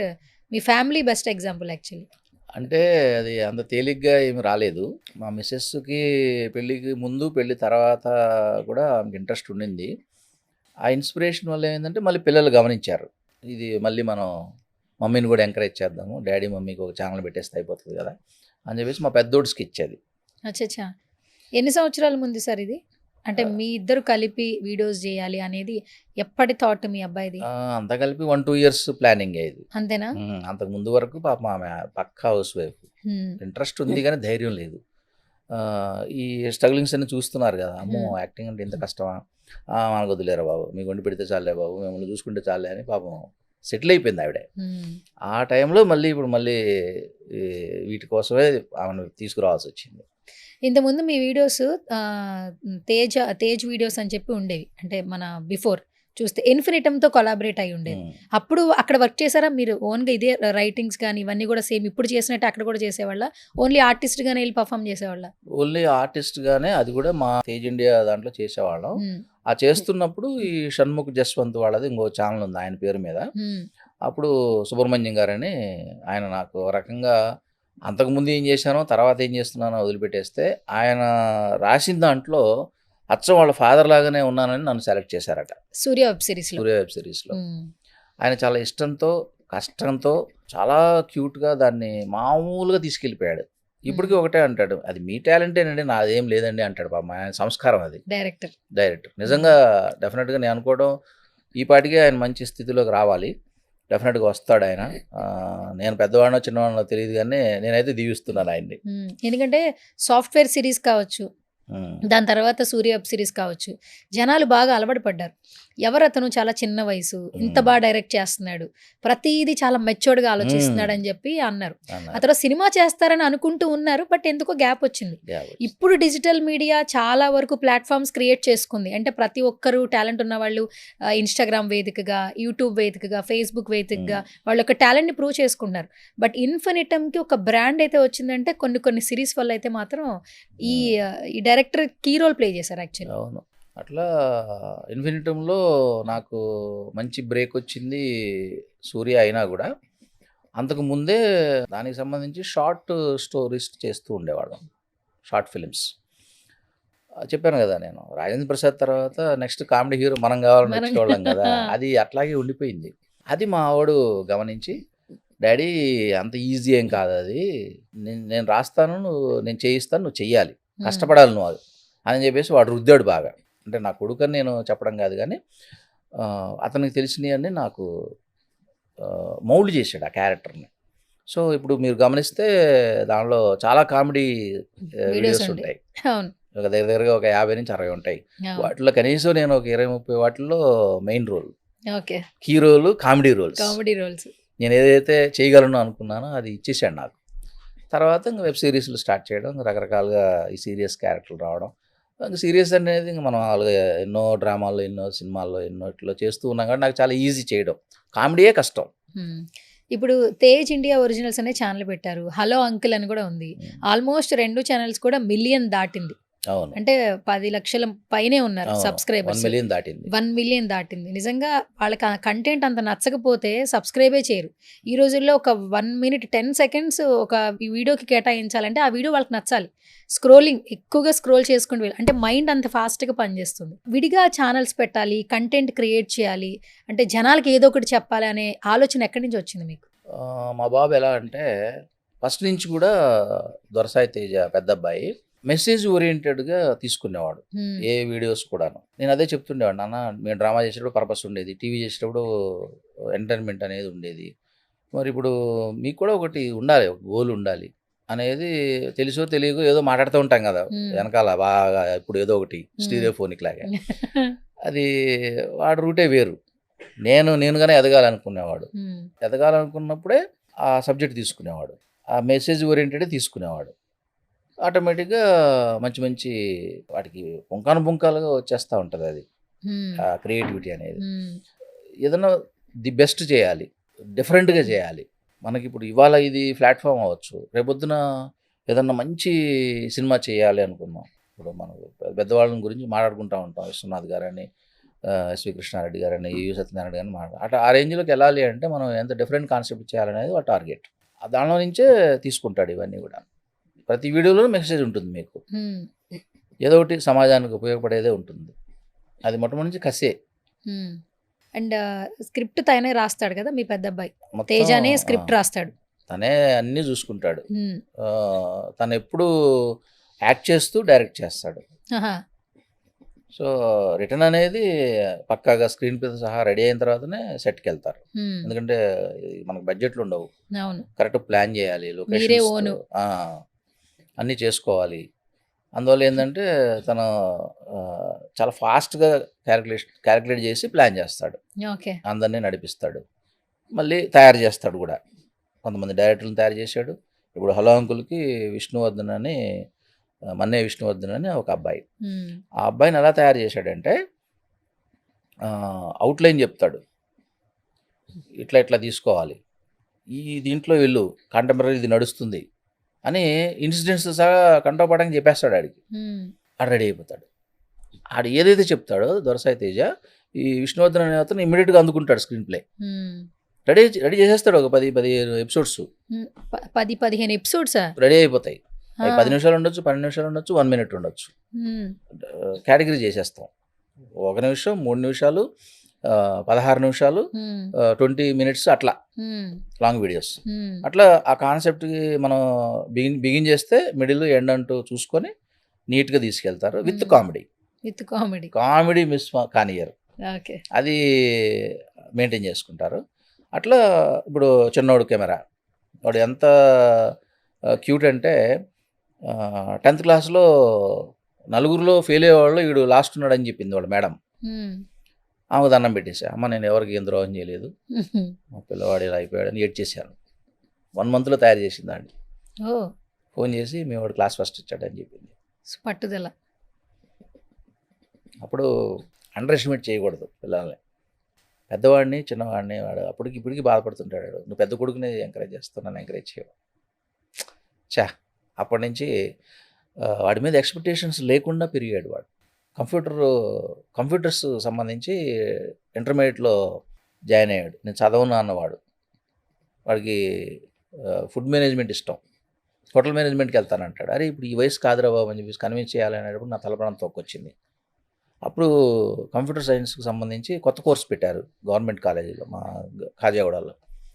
ఆ సీటు ఇంకొక అబ్బాయి ద్వారా తెలిసింది మాకు. అక్కడికి వెళ్ళి చదివిన తర్వాత వీడేం చదవట్లేదు. మళ్ళీ నాకు డిసప్పాయింట్మెంట్. చూస్తే ఒకరోజు వాళ్ళ ప్రిన్సిపల్ ఫోన్ చేసి, బాబుని కాలేజీలో ఫ్యాకల్టీగా పంపిస్తారా అండి అని అడిగాడు ఆయన. మీ చిన్న అబ్బాయి. వావ్, మళ్ళీ పెద్దవాడిని ఎందుకు అంత మనం ఎంకరేజ్ చేస్తున్నాము, చిన్నవాడిని ఎందుకు అనేది ఒక కనపడింది నాకు. సో మళ్ళీ సరేలే అని చెప్పేసి ఇంకా మరి ఏంటరా మరి డిగ్రీ పరిస్థితి ఏంటి అని అంటే, డిగ్రీ కూడా నేను చేయండి డాడీ, హోటల్ మేనేజ్మెంట్కి వెళ్తాను. అప్పటికే పెద్దోడు వీడియోస్ తీస్తున్నాడు. ఒకరోజు మా కెమెరామెన్ ఎగ్గొట్టేసి వెళ్ళిపోయాడు. కెమెరామెన్ లేడు, ఏం చేయాలో అర్థం కాలేదు. మళ్ళీ షాక్ నాకు. డాడీ అన్నయ్యని అడిగి ఒక అవకాశం నాకు ఇప్పిస్తావా అన్నాడు. ఈ చిన్న అబ్బాయి. సరే కొడుకు కదా వెళ్ళిపోయి అదే చూడరా అంటే, డాడీ ఏదన్నా జరిగిందంటే నువ్వే బాధ్యుడివి, ఇద్దరికి ఉంటుంది అన్నాడు వాడు. చూస్తే వాళ్ళ బాసు జేడీ చెడ్డా గారు, అరే అద్భుతంగా చేశాడా వాడు, ముందు అర్జెంటుగా అపాయింట్ చేసుకుంటాను అన్నాడు ఆయన. మళ్ళీ షాక్ నాకు. చిన్నవాడు, సరే నీ ఇష్టం రా బాబు, ఇంకా నువ్వేం చదువుకుంటావో నువ్వేం చేస్తావో నీ ఇష్టం వదిలేసా. వదిలేస్తే వాడు టెక్నాలజీ మీద మొట్టమొదటి ఫోకస్ చేశాడు. ఇప్పుడు ఎడిటింగ్ మీ చిన్న అబ్బాయిగా చేసేది? అన్నీ వాడే చేసుకుంటాడు, కెమెరా, ఎడిటింగ్, మొత్తం టోటల్ మ్యూజిక్ మొత్తం వర్క్ అంతా యానిమేషన్స్ అన్ని వాడే చేసుకుంటాడు. ఇప్పుడు కాపీ రైట్స్ పడతాయి, వాటి గురించి కూడా నాలెడ్జ్ ఉంది. అవన్నీ వాళ్ళకి ఫస్ట్లోనే దెబ్బతిన్నారు కాబట్టి ఇన్ఫినిటీలో జాయిన్ అయ్యారు. దెబ్బ తినకపోతే జాయిన్ అయ్యే ఉండేవారు కాదు. వర్క్ అంతా అక్కడ నేర్చేసుకోవచ్చు అయితే. మరి అంతే కదా, అక్కడ ఏమిటి అనేది తెలుసుకున్నారు, what is what, who is who అని తెలుసుకున్నారు. సో టెక్నికల్ సైడ్ మొత్తం ఫాస్ట్ అయిపోయాడు వాడు. ఆర్జీవి గారి బయోపిక్ కూడా ఒకదానికి కెమెరామెన్గా చేశాడు మీ చిన్న అబ్బాయి. ఓహో. మనోడే పెద్దోడేమో హీరోగా చేశాడు, డైరెక్టర్గా కూడా చేశాడు. దానికి స్క్రిప్ట్ మాత్రం ఆర్జీవి గారిదే. ఒక అక్షరం తప్పు పోయినా కూడా ఊరుకోడు ఆయన, యాజ్ ఇట్ ఈజ్ చేసి చూపించాల్సిందే.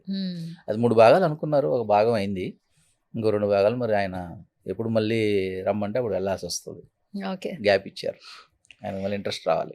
మురళి గారు, ఈ రోజుల్లో పేరెంట్స్కి పిల్లలకి మధ్య అనుబంధం తగ్గిపోయింది, దూరం పెరిగిపోయింది. చదువుల పట్ల కావచ్చు, వర్క్ ప్లేసెస్ కావచ్చు, దూరంగా ఉంటున్నారు. ఎస్పెషల్లీ అబ్బాయిలైనా అమ్మాయిలైనా ఒకటే నవేడేస్. మీరు ఇలా చదవాలి అని చెప్తే వినే పిల్లలు లేరు, చెప్పే విధంగా ఉండే తల్లిదండ్రులు లేరు. కానీ మిమ్మల్ని చూస్తుంటే ఇప్పుడు మీరు ప్రతి సందర్భంలో మీ పెద్ద అబ్బాయిని గుర్తు చేసుకుంటూ, మీ చిన్న అబ్బాయి ఒకప్పుడు ఏదైనా చిన్న చిన్న విషయాల్లో వెనక ఉన్నాడేమో అని మీ బాధపడుతూ మీ కళ్ళలో కన్నీళ్ళు వచ్చాయి యాక్చువల్లీ. కానీ ఇప్పుడు వాళ్ళు వెల్ మెచ్యూర్డ్గా ఉన్నారు. బట్ మీ గురించి, మీ మిసెస్ గురించి వాళ్ళే ఆలోచిస్తున్నారు. ఏజ్ కూడా చాలా చిన్నది. ఒక పాత్ క్రియేట్ చేశారు. అంటే ఈ వయసులో కూడా మీకు ఒక పని ఉండాలి, మీరు ఎక్కువ వేరే వాటి గురించి ఆలోచించకూడదు, మీరే యాక్ట్ చేయండి, మేము డైరెక్ట్ చేస్తాం, మేము స్క్రిప్ట్ రాస్తామని మీకంటూ ఒక ఛానల్ క్రియేట్ చేశారు. ఇప్పుడు ఎంతోమందికి ఇన్ఫర్మేటివ్ వీడియోస్ చేస్తున్నారు. నిజంగా ఇలాంటి పిల్లలు చాలా రేర్గా ఉంటారు. న్యూస్ ఛానల్ ఆన్ చేస్తుంటే కొంతమంది లవ్ అఫైర్స్ అని, సూసైడ్ టెండెన్సీ అని, తల్లిదండ్రుల మాట పిల్లలు వినట్లేదని, లగ్జూరియస్గా పెంచిన వాళ్ళ కోసం ఎంత కష్టాలు పడి పెంచినా కూడా తల్లిదండ్రుల పిల్లలు అర్థం చేసుకోవట్లేదని అని చాలా ఇష్యూస్ చూస్తున్నాం. ఇలాంటి జనరేషన్స్లో మీ పిల్లలు ఉండే విధానం చాలా డిఫరెంట్గా ఉంది. యాజ్ ఎ పేరెంట్గా, ఫాదర్గా మీకు ఎట్లా అనిపిస్తుంది? అంటే నేను జెన్యున్గా ఎప్పుడు ఒకటి అనుబంధాలకు సంబంధించి చెప్పాను కదా, మా నాన్నగారు నాకు చాలా ఇన్స్పిరేషన్. ఆయన ఎంత ప్రేమగా చూసేవారంటే నాకు వేడి చేసిందంటే మా మమ్మీని కొట్టేవారు, అంత ప్రేమ ఆయనకి. పిల్లవాడు వేడి చేసింది కూడా నువ్వు గమనించవా అనేవారు. అమ్మా నేనంటే అంత ప్రేమ మా ఫాదర్. కానీ చాలా పెద్ద హీరోగా చూసేవాడిని ఆయన్ని. ఎంతో ఉన్నతాశయాలతో మంచి స్కూల్లో చదివించారు, మంచి కాలేజీలో చదివించారు, మంచి పొజిషన్లో చూడాలనుకున్నారు ఆయన. ఆ ప్రేమ అనేది వీళ్ళకి ఉపయోగపడింది. సో ప్రేమలు అనేవి మనం కరెక్ట్గా జెన్యూన్గా ఇవ్వడం తెలియాలి. ఫస్ట్ 500 రూపాయలు క్యాసెట్ కొనిపించేవాడు పెద్దవాడు, వీడియో క్యాసెట్, గేమ్స్ ఆడడానికి. అరే నా దగ్గర 500 ఎక్కడ ఉంటారా, నేను చాలా చిన్న ఆర్టిస్ట్ రా బాబు అంటేను, no I want that cassette అనేవాడు. వాడు ఏం ఆలోచించేవాడిని కాదు, ఎట్లా చేసేవాడిని, ఏం చేసేవాడిని, ఇచ్చేసేవాడు. కట్ చేస్తే మళ్ళీ ట్యాబ్ కావాల్సిందే అన్నాడు. 18,000 రూపాయలు శాంసంగ్. ఎట్లరా నా వల్ల కాదురా, ఎందుకురా ఎట్లా చేస్తున్నావు అంటే, డాడీ వాడు ఒకటే పట్టుదల ఉంటాడు, వాడు చేయాలని చేస్తాడు. చూస్తే చాలా షార్ప్గా నేర్చుకుంటున్నాడు అన్నీ. ఓ పక్క అటు ఓ పక్క ఇటు స్ట్రగుల్ చేసేవాడిని, ఇచ్చేసేవాడిని. ట్యాబ్ కష్టపడిన రెండోది ఆలోచించేవాడిని కాదు, ఎట్లా తిప్పలు పడేవాడిని ఆ పైవాడికి ఎరుక. ట్యాబ్ తీసుకొని వెళ్ళిపోయి ఆర్జీవి గారి సినిమాలో సెలెక్ట్ అయ్యాడు, హీరో వాడు. ఆయన సినిమాలో శ్రీదేవి అని ఒక సినిమా రిలీజ్ కాలేదనుకోండి, దాంట్లో వీడే హీరో, జేడి చక్రవర్తి గారు ఇంకొక హీరో, ఆయనే డైరెక్టర్. అప్పుడు మొత్తం నేర్చేసుకున్నాడు వీడు ఆయన దగ్గర. ఆర్జీవి గారు అనుకోండి అంత వెనకాల బాగానే సపోర్ట్ ఇచ్చారు మా వాడికి. ఒక ఆయన బయోపిక్కి మా వాడిని హీరోగా పెట్టుకున్నారంటే ఆయన సహృదయత కానీ, ఆయన విజన్ కానీ, అప్పుడు ఆయన మంచి ఫామ్లో ఉండి మాకు మంచి ప్లాట్ఫామ్ కూడా ఇచ్చారు అప్పుడు ఆ సినిమా. అప్పుడు ఈ శ్రీదేవి సినిమా చేసినప్పుడు వాడు అన్నీ నేర్చేసుకున్నాడు. ఆ ఇవ్వడంలో ఉంది చూశారు, మనం ఎప్పుడైతే యాజ్ ఎ పేరెంట్గా వాళ్ళు ఎదగడానికి సంబంధించి మనం ఏమేం చేయగలుగుతామో అవన్నీ చేయాలి. అది మేము చేసాం కాబట్టి అవన్నీ గుర్తున్నాయి వాళ్ళకి. 90 రూపీస్ పెట్టి మటన్ బిర్యానీ పెట్టించేవాడిని, ముగ్గురం తినేవాళ్ళం. అదే ఇవాళ 4-5 పార్సల్స్ తెచ్చుకుని ఒక పార్సల్ పడేస్తున్నారు. అప్పుడు మళ్ళీ గుర్తు చేసేవాడిని, నాన్న అప్పుడు మనం ఎలా ఉన్నామో ఇప్పుడు కూడా అలాగే ఉండాలి. అది ఆ రోజున అది అమృతం, ఈ రోజున మీకు అది తెలియట్లేదు. అప్పుడు చెప్పాను, ఇప్పుడు చెప్తున్నాను, కంట్రోల్. అది మనం చెప్పే పద్ధతిలో చెప్పాలి తప్ప యాజ్ ఎ పేరెంట్గా, లేకపోతే నువ్వు డబ్బులు సంపాదించి యంత్రంలాగా ఉండాలి అని నువ్వు ఫోర్స్ చేస్తే అది వాళ్ళకి రాదు. ఏదైనా నువ్వు సాక్రిఫైస్ చేయడమే, ఇవ్వడం నేర్చుకోవాలి ఫస్ట్, అంతే. సడన్గా ఫోన్ చేస్తాడు, డాడీ ఒక 50,000 అర్జెంటుగా ట్రాన్స్ఫర్ చేయంటాడు. 50,000 పాపం వాడు ఏ బాధలో ఉండి అడిగాడు అని చెప్పేసి ఇమీడియట్గా కొట్టేసేవాడిని. అప్పుడు ఎలా ఉంటుంది ఆ బాబుకి? ఇప్పుడు సంపాదిస్తున్నాడు, నేను తగ్గాను, నాన్న కార్ రిపేర్ వచ్చింది, సర్వీస్ కూడా 10,000 అడుగుతున్నాడు, ఒక్క నిమిషం డాడీ అంటాడు, కొట్టేస్తాడు. అది ఇవ్వడంలో ఉంటుంది, తీసుకోవడంలో ఏమి ఉండదు. అది ఆ బంధం అనేది, బాండింగ్ అనేది ఇవాళ ఎవరు వచ్చినా కూడా అది బ్రేక్ చేయలేరు. అలాగే వైఫ్ కూడా అంతే. మా వైఫ్ కూడా అంటే అదే ఉంటుంది, మా మేడం కూడా అదే అంటుంది. ఏం ఫీల్డ్ బాబు, మమ్మల్ని మా పిల్లల్ని చంపేస్తున్నావు నువ్వు ఫస్ట్లో చాలా బాధపడేది. అవునా?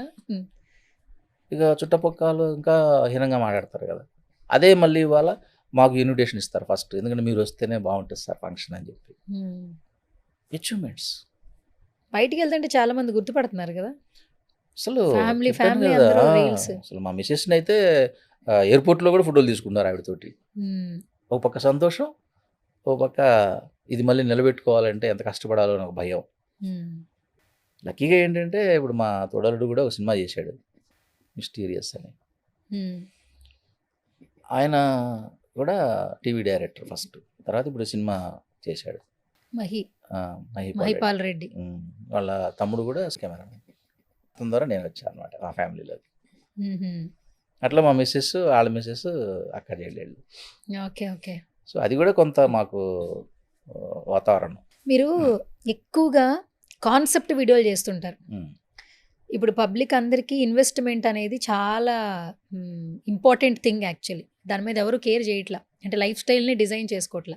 ఇన్వెస్ట్మెంట్స్ గురించి, పాలసీల గురించి, ఒక మనిషి ఎప్పుడు పోతామో తెలియదు, బట్ వాళ్ళకి ఖచ్చితంగా ఒక సెక్యూరిటీ అనేది ఉండాలి అనే కాన్సెప్ట్ వీడియోలు చాలా బాగా వైరల్ అవుతున్నాయి.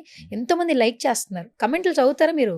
ఆ, ప్రతి వీడియో కాన్సెప్ట్ వీడియోలు. చాలా వరకు చదువుతాము, వాళ్ళు చదివిని విన్నవాళ్ళు చెప్తూ ఉంటారు, ఫ్రెండ్స్ కో ఆర్టిస్టులు అందరూ ఇలా వచ్చినాయి అలా వచ్చినాయి అని చదివి చూపిస్తుంటారు. అన్నిటికీ మనం తీసుకోవాలి కదా, లేకపోతే మనం ఏం చేస్తున్నామో తెలియకుండా పోతుంది. ప్రశంస అనేది మనకు పర్వాలేదు, కానీ విమర్శ అనేది జాగ్రత్తగా ఉండాలి. ఈ టాపిక్స్ ఎక్కడి నుంచి తీసుకుంటున్నారు సార్ మీరు? అసలు డిఫరెంట్ టాపిక్స్ సెలెక్ట్ చేసుకుంటున్నారు మీరు? యాక్చువల్గా అదంతా మన సాయి తేజనే చూసుకుంటాడు. మీ పెద్ద అబ్బాయి మొత్తం చూసుకొని వాడు డిజైన్ చేసుకుంటాడు. వాళ్ళ టీం అనమాట, 10-15 మంది టీం ఉంటుంది. వాళ్ళు డిస్కస్ చేసుకుంటారు, కానీ మైండ్ అంతా ఆడి దానిలో నుంచి వస్తుంది. ఆ సింగిల్ లైన్ ఆర్డర్ అనేది అతని బ్రెయిన్లో నుంచి వస్తుంది, దాన్ని డెవలప్ చేసుకుంటారు. ఒక్కొక్క వీడియో మిలియన్ వ్యూస్ వెళ్తున్నాయి. అసలు ఎంతో కష్టపడితేనే అంత వ్యూస్. ఏం చెప్తారు మీరు? అంటే మనిషిలో ఎప్పుడు కూడా ఏంటంటే డిటర్మినేషన్ ఉండాలి, అంటే సాధించాలి అనే ఒక పట్టుదల ఉండాలి. అదేంటంటే ఫస్ట్ నాలో ఉంది, అది వాళ్ళు ఇంకా యంగ్ జనరేషన్ కష్టపడగలరు. అప్పుడు మాకు అవకాశాలు లేవు, ఇప్పుడు వాళ్ళకి అవకాశాలు ఉన్నాయి. ప్లాట్ఫామ్స్ని యూజ్ చేసుకుంటున్నారు అంతే. సక్సెస్ అనేది దైవాధీనం.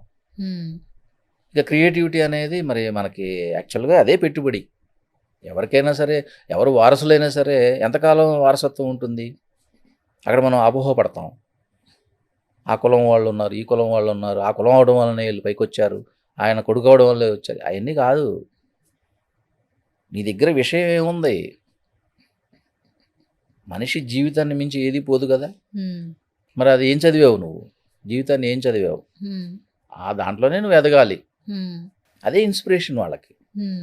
వాళ్ళు రేపొద్దున ఎంత పెద్దవాళ్ళు అయ్యారా, లేకపోతే డబ్బులు సంపాదించారా లేదా పక్కన పెడితే, నువ్వు ముందు ఒక వ్యక్తిగా నువ్వు ఉన్నావా లేదా అనే దాని మీదనే వాళ్ళు చాలా సాధారణ జీవితం గడుపుతుంటారు. వాళ్ళు ఏది ఫీల్ అవ్వరు, ఓకే, ఏది మేము ఇంత అంత అనేది ఉండదు.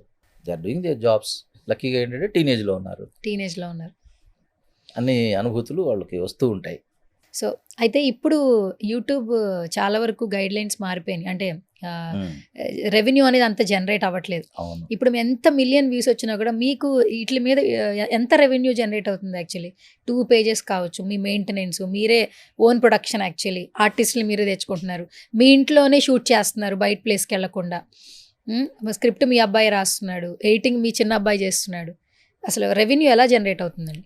నిజంగా తేజాకే హ్యాట్సప్ చెప్పచ్చు. ఎందుకంటే పాపం వాడు ఏ రోజు నాకు ఇది వస్తుంది, ఇది పోతుంది, ఇంత ఖర్చు అయిందని అడగడు. నీకేం కావాలి, నువ్వు ఆ పని చేయాలంటే నీకేం కావాలి, నిన్ను 2 ఛానల్స్లో నీకు ఇచ్చిన క్యారెక్టర్లు చేయమన్నాను, నీకు చెయ్యి. నీకేం కావాలి? కారు ఈఎంఐ కావాలి, ఇంటి మెయింటెనెన్స్ అంతా నేను చూసుకుంటున్నాను, కారు ఈఎంఐ నేను చూసుకుంటున్నాను, ఇక్కడ ఉన్న వాళ్ళందరికీ శాలరీస్ కానీ వాట్ ఎవర్ ఇట్ మేబీ నేనే చూసుకుంటున్నాను. నువ్వు మ్యాథమెటిక్స్ స్టూడెంట్ నాకు తెలుసు, నాకు మ్యాథ్స్ రావని కూడా తెలుసు నీకు. ఇదంతా మీ అబ్బాయి మాటలేనా? నువ్వు ఇన్వాల్వ్ అవుతానంటే కంప్లీట్గా అదే తీసుకో, నేనేం పట్టించుకోను. కానీ దానివల్ల నువ్వు ముసలోడు అయిపోతావు తొందరగా, ఇప్పటికీ అయిపోయావు ముసలోడు అంటాడు. టెన్షన్స్. ఏదో అనుకుని వచ్చావు డాడీ, నీది correct address, correct view, correct focus, దానికి సంబంధించి నేనేం చేయగలను చెప్పు, నీకు ఎందుకు ఈ డబ్బులు గొడవ అంటాడు ఆయన. అబ్బా ఒకసారి అన్నాడు. సరే నాకు కూడా అనిపించింది, ఎంత మనం మ్యాథమెటిక్స్లో ఎక్స్పర్ట్స్ అయినా కూడా ఈ నిజంగా చదువుకున్నోడు కంటే చాకలోడు మేలు అన్నట్టు ఏదో అంటారు కదా, నిజంగా లెక్కలు రావు. అవునా? ఎందుకంటే అవి వేలలో లక్షలలో రొటేట్ అవుతుంటాయి. ఈ తలనొప్పి మీకు తెలుసు కదా, అంత చిల్లర వ్యాపారం, పొద్దునుంచి ఆయన దాకా క్యాషియర్లు కూడా చూస్తుంటాం కదా మనం. ఇప్పుడు మేము పానిండి సినిమాలు చేసినప్పుడల్లా మాకు డబ్బులు రావట్లా, మెగా సిరీస్లో క్యారెక్టర్లు చేసినప్పుడల్లా డబ్బులు రావట్లా. అదేమంటే వాళ్ళు ఏదో చెప్తున్నారు. మీడియా ఇంతమందికి ఉపాధి కల్పిస్తుంది కానీ డబ్బులు రొటేట్ అవ్వట్లా, మనం బతకలేకపోతున్నాం దీని మీదనే.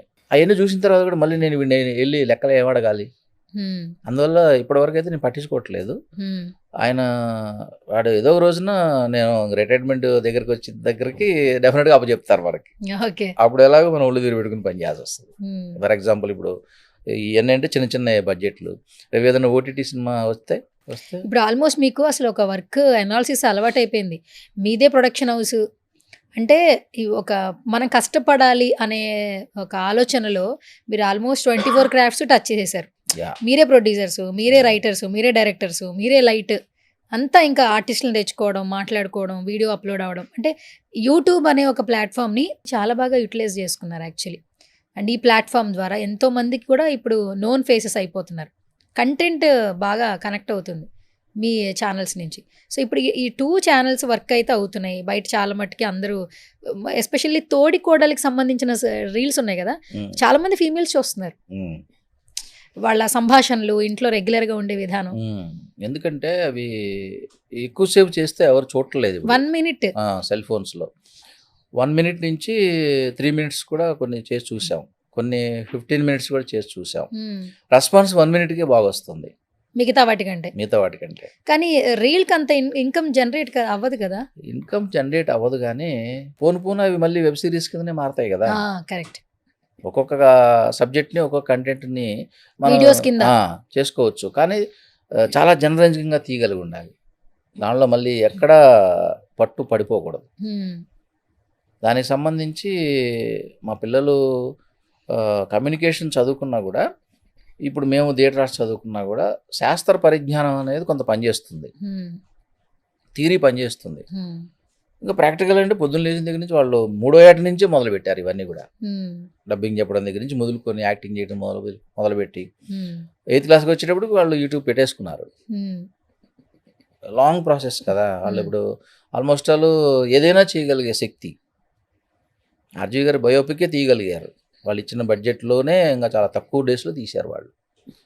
సో అట్లా వాళ్ళకి ఒక ప్లాట్ఫామ్ అనేది దొరకాలి. ఫస్ట్ దొరికింది ఇప్పుడు సోషల్ మీడియానే, మళ్ళీ ఇప్పుడు ఓటీటీ కూడా కరెక్ట్ దొరకాలి. ఇప్పుడు షణ్ముఖ్ జస్వంత్ మాది చేసిన తర్వాత సూర్య ఇప్పుడు 2-3 సినిమాలు తీశాడు, ప్లాట్ఫామ్కి వెళ్ళిపోయాడు. సో వెళ్తున్నాడు. సో ఏంటి మీ అబ్బాయి నెక్స్ట్ ఫ్యూచర్ హీరోగా చేయాలన్నా మీ కోరిక ఏంటి? హీరోగా అనేది కాదు, ఇక్కడ మంచి ఆర్టిస్ట్ని చేయాలి. ఆర్టిస్ట్. ఎందుకంటే నాకున్న అవగాహన ఏంటంటే, ఒక హీరో నిలబడితే 100 కుటుంబాలు బాగుంటాయి. ఒక సినిమా 2 సినిమాలు చేసేసి మళ్ళీ రోడ్డు మీదకి వస్తే ఆ హీరో వాళ్ళ మీద ఆధారపడ్డ వాళ్ళు ఇబ్బంది పడతారు. మళ్ళీ చెప్తున్నాను కదా, ఆ హ్యుమానిటీ ఉండాలి. ఇండస్ట్రీలో మనం ఉన్నాము అంటే 10 కాలాల పాటు ఉండడానికి మనం ప్లాన్ చేసుకోవాలి తప్ప, ఏదో వచ్చాము, పోయాము, మన కోసమే దీన్ని ప్లాట్ఫామ్గా చేసుకుందాం అనే స్వార్థం అయితే ఉండొద్దు అనేది నా కాన్సెప్ట్. అనుభవాలు నేర్పుతాయి కదా, వీళ్ళందరినీ చూస్తుంటాము. పాపం వాళ్ళు కూడా వచ్చేటప్పుడు వాళ్ళు ఇలాగే వచ్చారు కదా, 2 సంచులతోనే వచ్చారు, పేదరికంలో నుంచి వచ్చారు అందరూ, పెద్ద వాళ్ళందరూ కూడాను. మరి వాళ్ళు ఇవాళ ఎలా పాన్ ఇండియా సినిమాలు చేయగలుగుతున్నారు?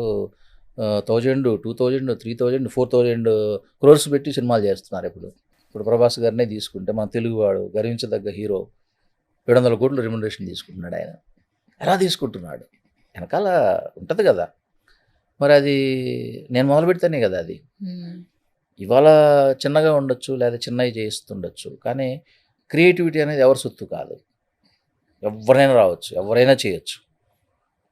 ఎక్కడుందో ఆ స్పార్క్ని మనం పట్టుకోవాలి, ఎంకరేజ్ చేయాలి.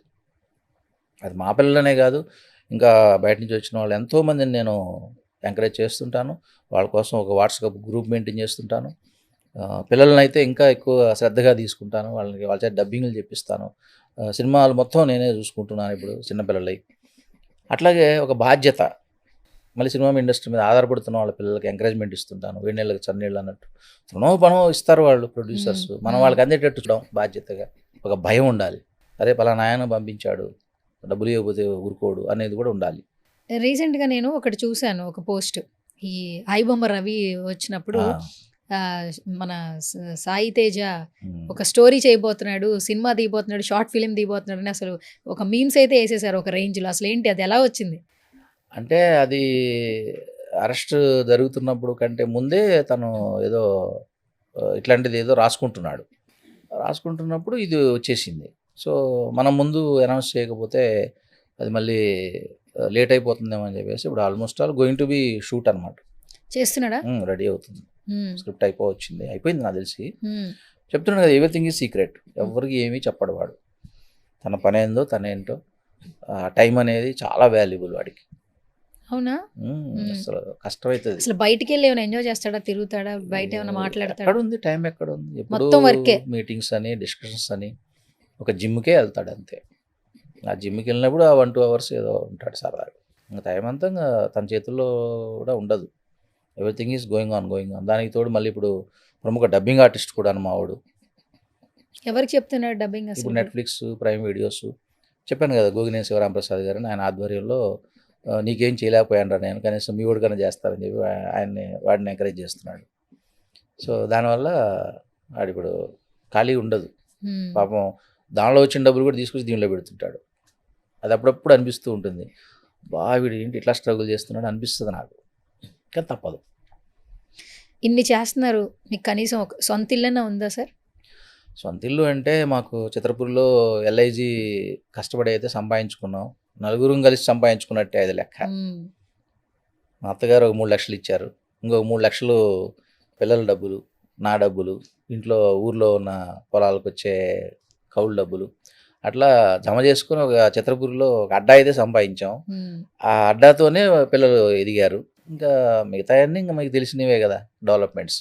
అంటే అందరూ ఇన్ని వ్యూస్ చూసి, అంటే సడన్ గా ఇంత రీచ్ వచ్చింది, చాలా సంపాదించేస్తున్నారేమో. అండ్ ఇంకొకటి, మీ అబ్బాయి ఇన్స్టాగ్రామ్ అకౌంట్ చూస్తే 6 లక్షల మంది పైగా ఫాలోవర్స్ ఉన్నారు. మీ ఓన్ పేజ్లో కూడా అంతమంది ఫాలోవర్స్ ఉన్నారు. మీకే 1,25,000 రియల్ ఫాలోవర్స్ ఉన్నారు యాక్చువల్లీ. అంటే మీరు చేసే కంటెంట్ని ఇందులో అప్లోడ్ చేసుకుంటూ ఉన్నారు. జెన్యున్గా అంతమంది రెగ్యులర్గా 6 లక్షల మంది మీ వీడియోలు చూస్తున్నారంటే మీ కష్టం, మీ యొక్క ప్రతి ఒక్కటి అందులో కనిపిస్తూ ఉంది. కానీ ఒక పక్కన ఆలోచించే వాళ్ళేంటి, డబ్బులు ఎక్కువ సంపాదించేస్తున్నారేమో అనే ఆలోచన కూడా ఉంటుంది. అది సహజంగా ఉంటుందండి. లోకం తీరు అనేది ఎప్పుడు మనకు అర్థం కాదు కదా.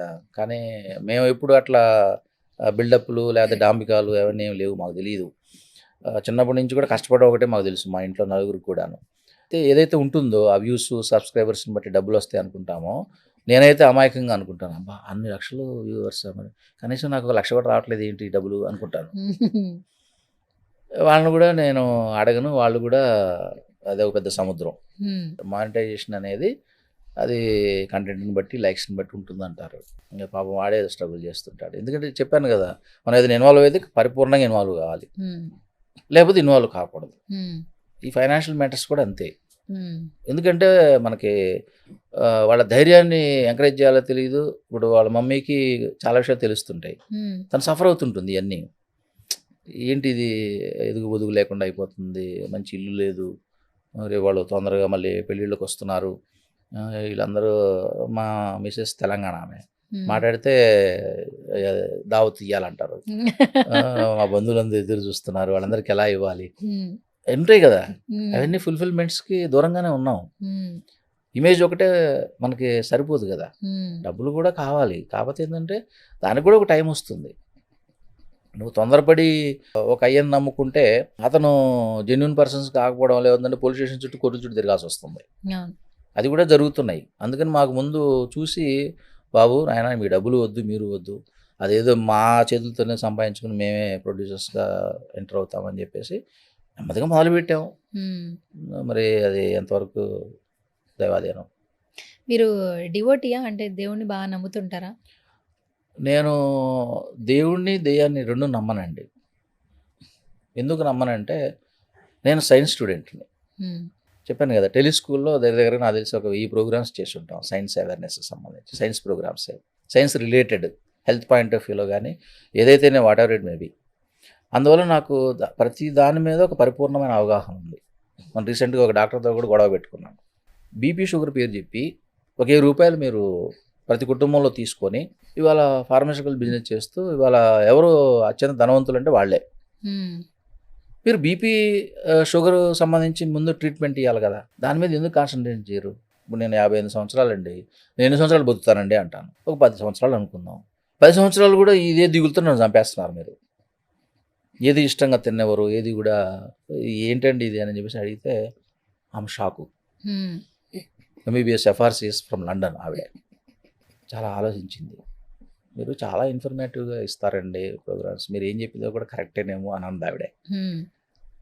అయితే ఒకటి మాత్రం చెప్పగలను నేను ఆవిడ, యాజ్ ఎ డాక్టర్ కదా, మీరు ప్రశాంతంగా ఉండండి సార్, టెన్షన్ పడకండి, హ్యాపీగా పడుకోండి, హ్యాపీగా తినండి, మీ పని అనేది మీరు చేసుకోండి, ఏ బీపీ షుగర్ రాదు మీకు అన్నది ఆవిడ మళ్ళీ. అమ్మో డాక్టర్ అనిపించారే అనిపించింది. ఓకే, లైఫ్లో ఎన్నో చూసుంటారు అండ్ ఇప్పుడు సక్సెస్ వస్తే సక్సెస్ మాట్లాడుతున్నారు. ఎవరి గురించి ఒక చిన్న ఇష్యూ వచ్చింది అనుకోండి బయటికి, సక్సెస్ కూడా కనపడదు. ఏంటంటే జనం ఎలా ఉన్నారంటే మన మంచి కంటే మన చెడు ఎక్కడ కనపడుతుంది, మన తప్పు ఎక్కడ కనపడుతుంది వెతికే రోజుల్లో మనం ఉన్నాం. మనం బాగున్నా కూడా వాళ్ళు బాగుపడిపోతున్నారు అని ఆలోచించే స్టేజ్లో ఉన్న నవేడేజ్ ఉన్నాం. ఒకప్పుడు ఏంటంటే అందరూ బాగుండాలి, అందులో మనం ఉండాలి అని అనుకునేవాళ్ళు. కొన్ని సంవత్సరాల ముందు ఒక ఇష్యూ మీ అబ్బాయికి సంబంధించి వచ్చినా కూడా అసలు ఆ అబ్బాయిని ఇప్పుడు చూస్తుంటే అసలు ఆ అబ్బాయి మెచ్యూరిటీ లెవెల్స్ ఎక్కడి నుంచి ఎంత ఓవర్కమ్ చేశాడు. ఎన్నో ట్రోల్స్ ఎన్నో వచ్చినాయి, ఎన్నో వీడియోలు వచ్చినాయి, ప్రతి ఛానల్లో వేశారు. బిఫోర్ అంతా పొగిడారు, అతని టాలెంట్ గుర్తించారు, చాలా మాట్లాడారు.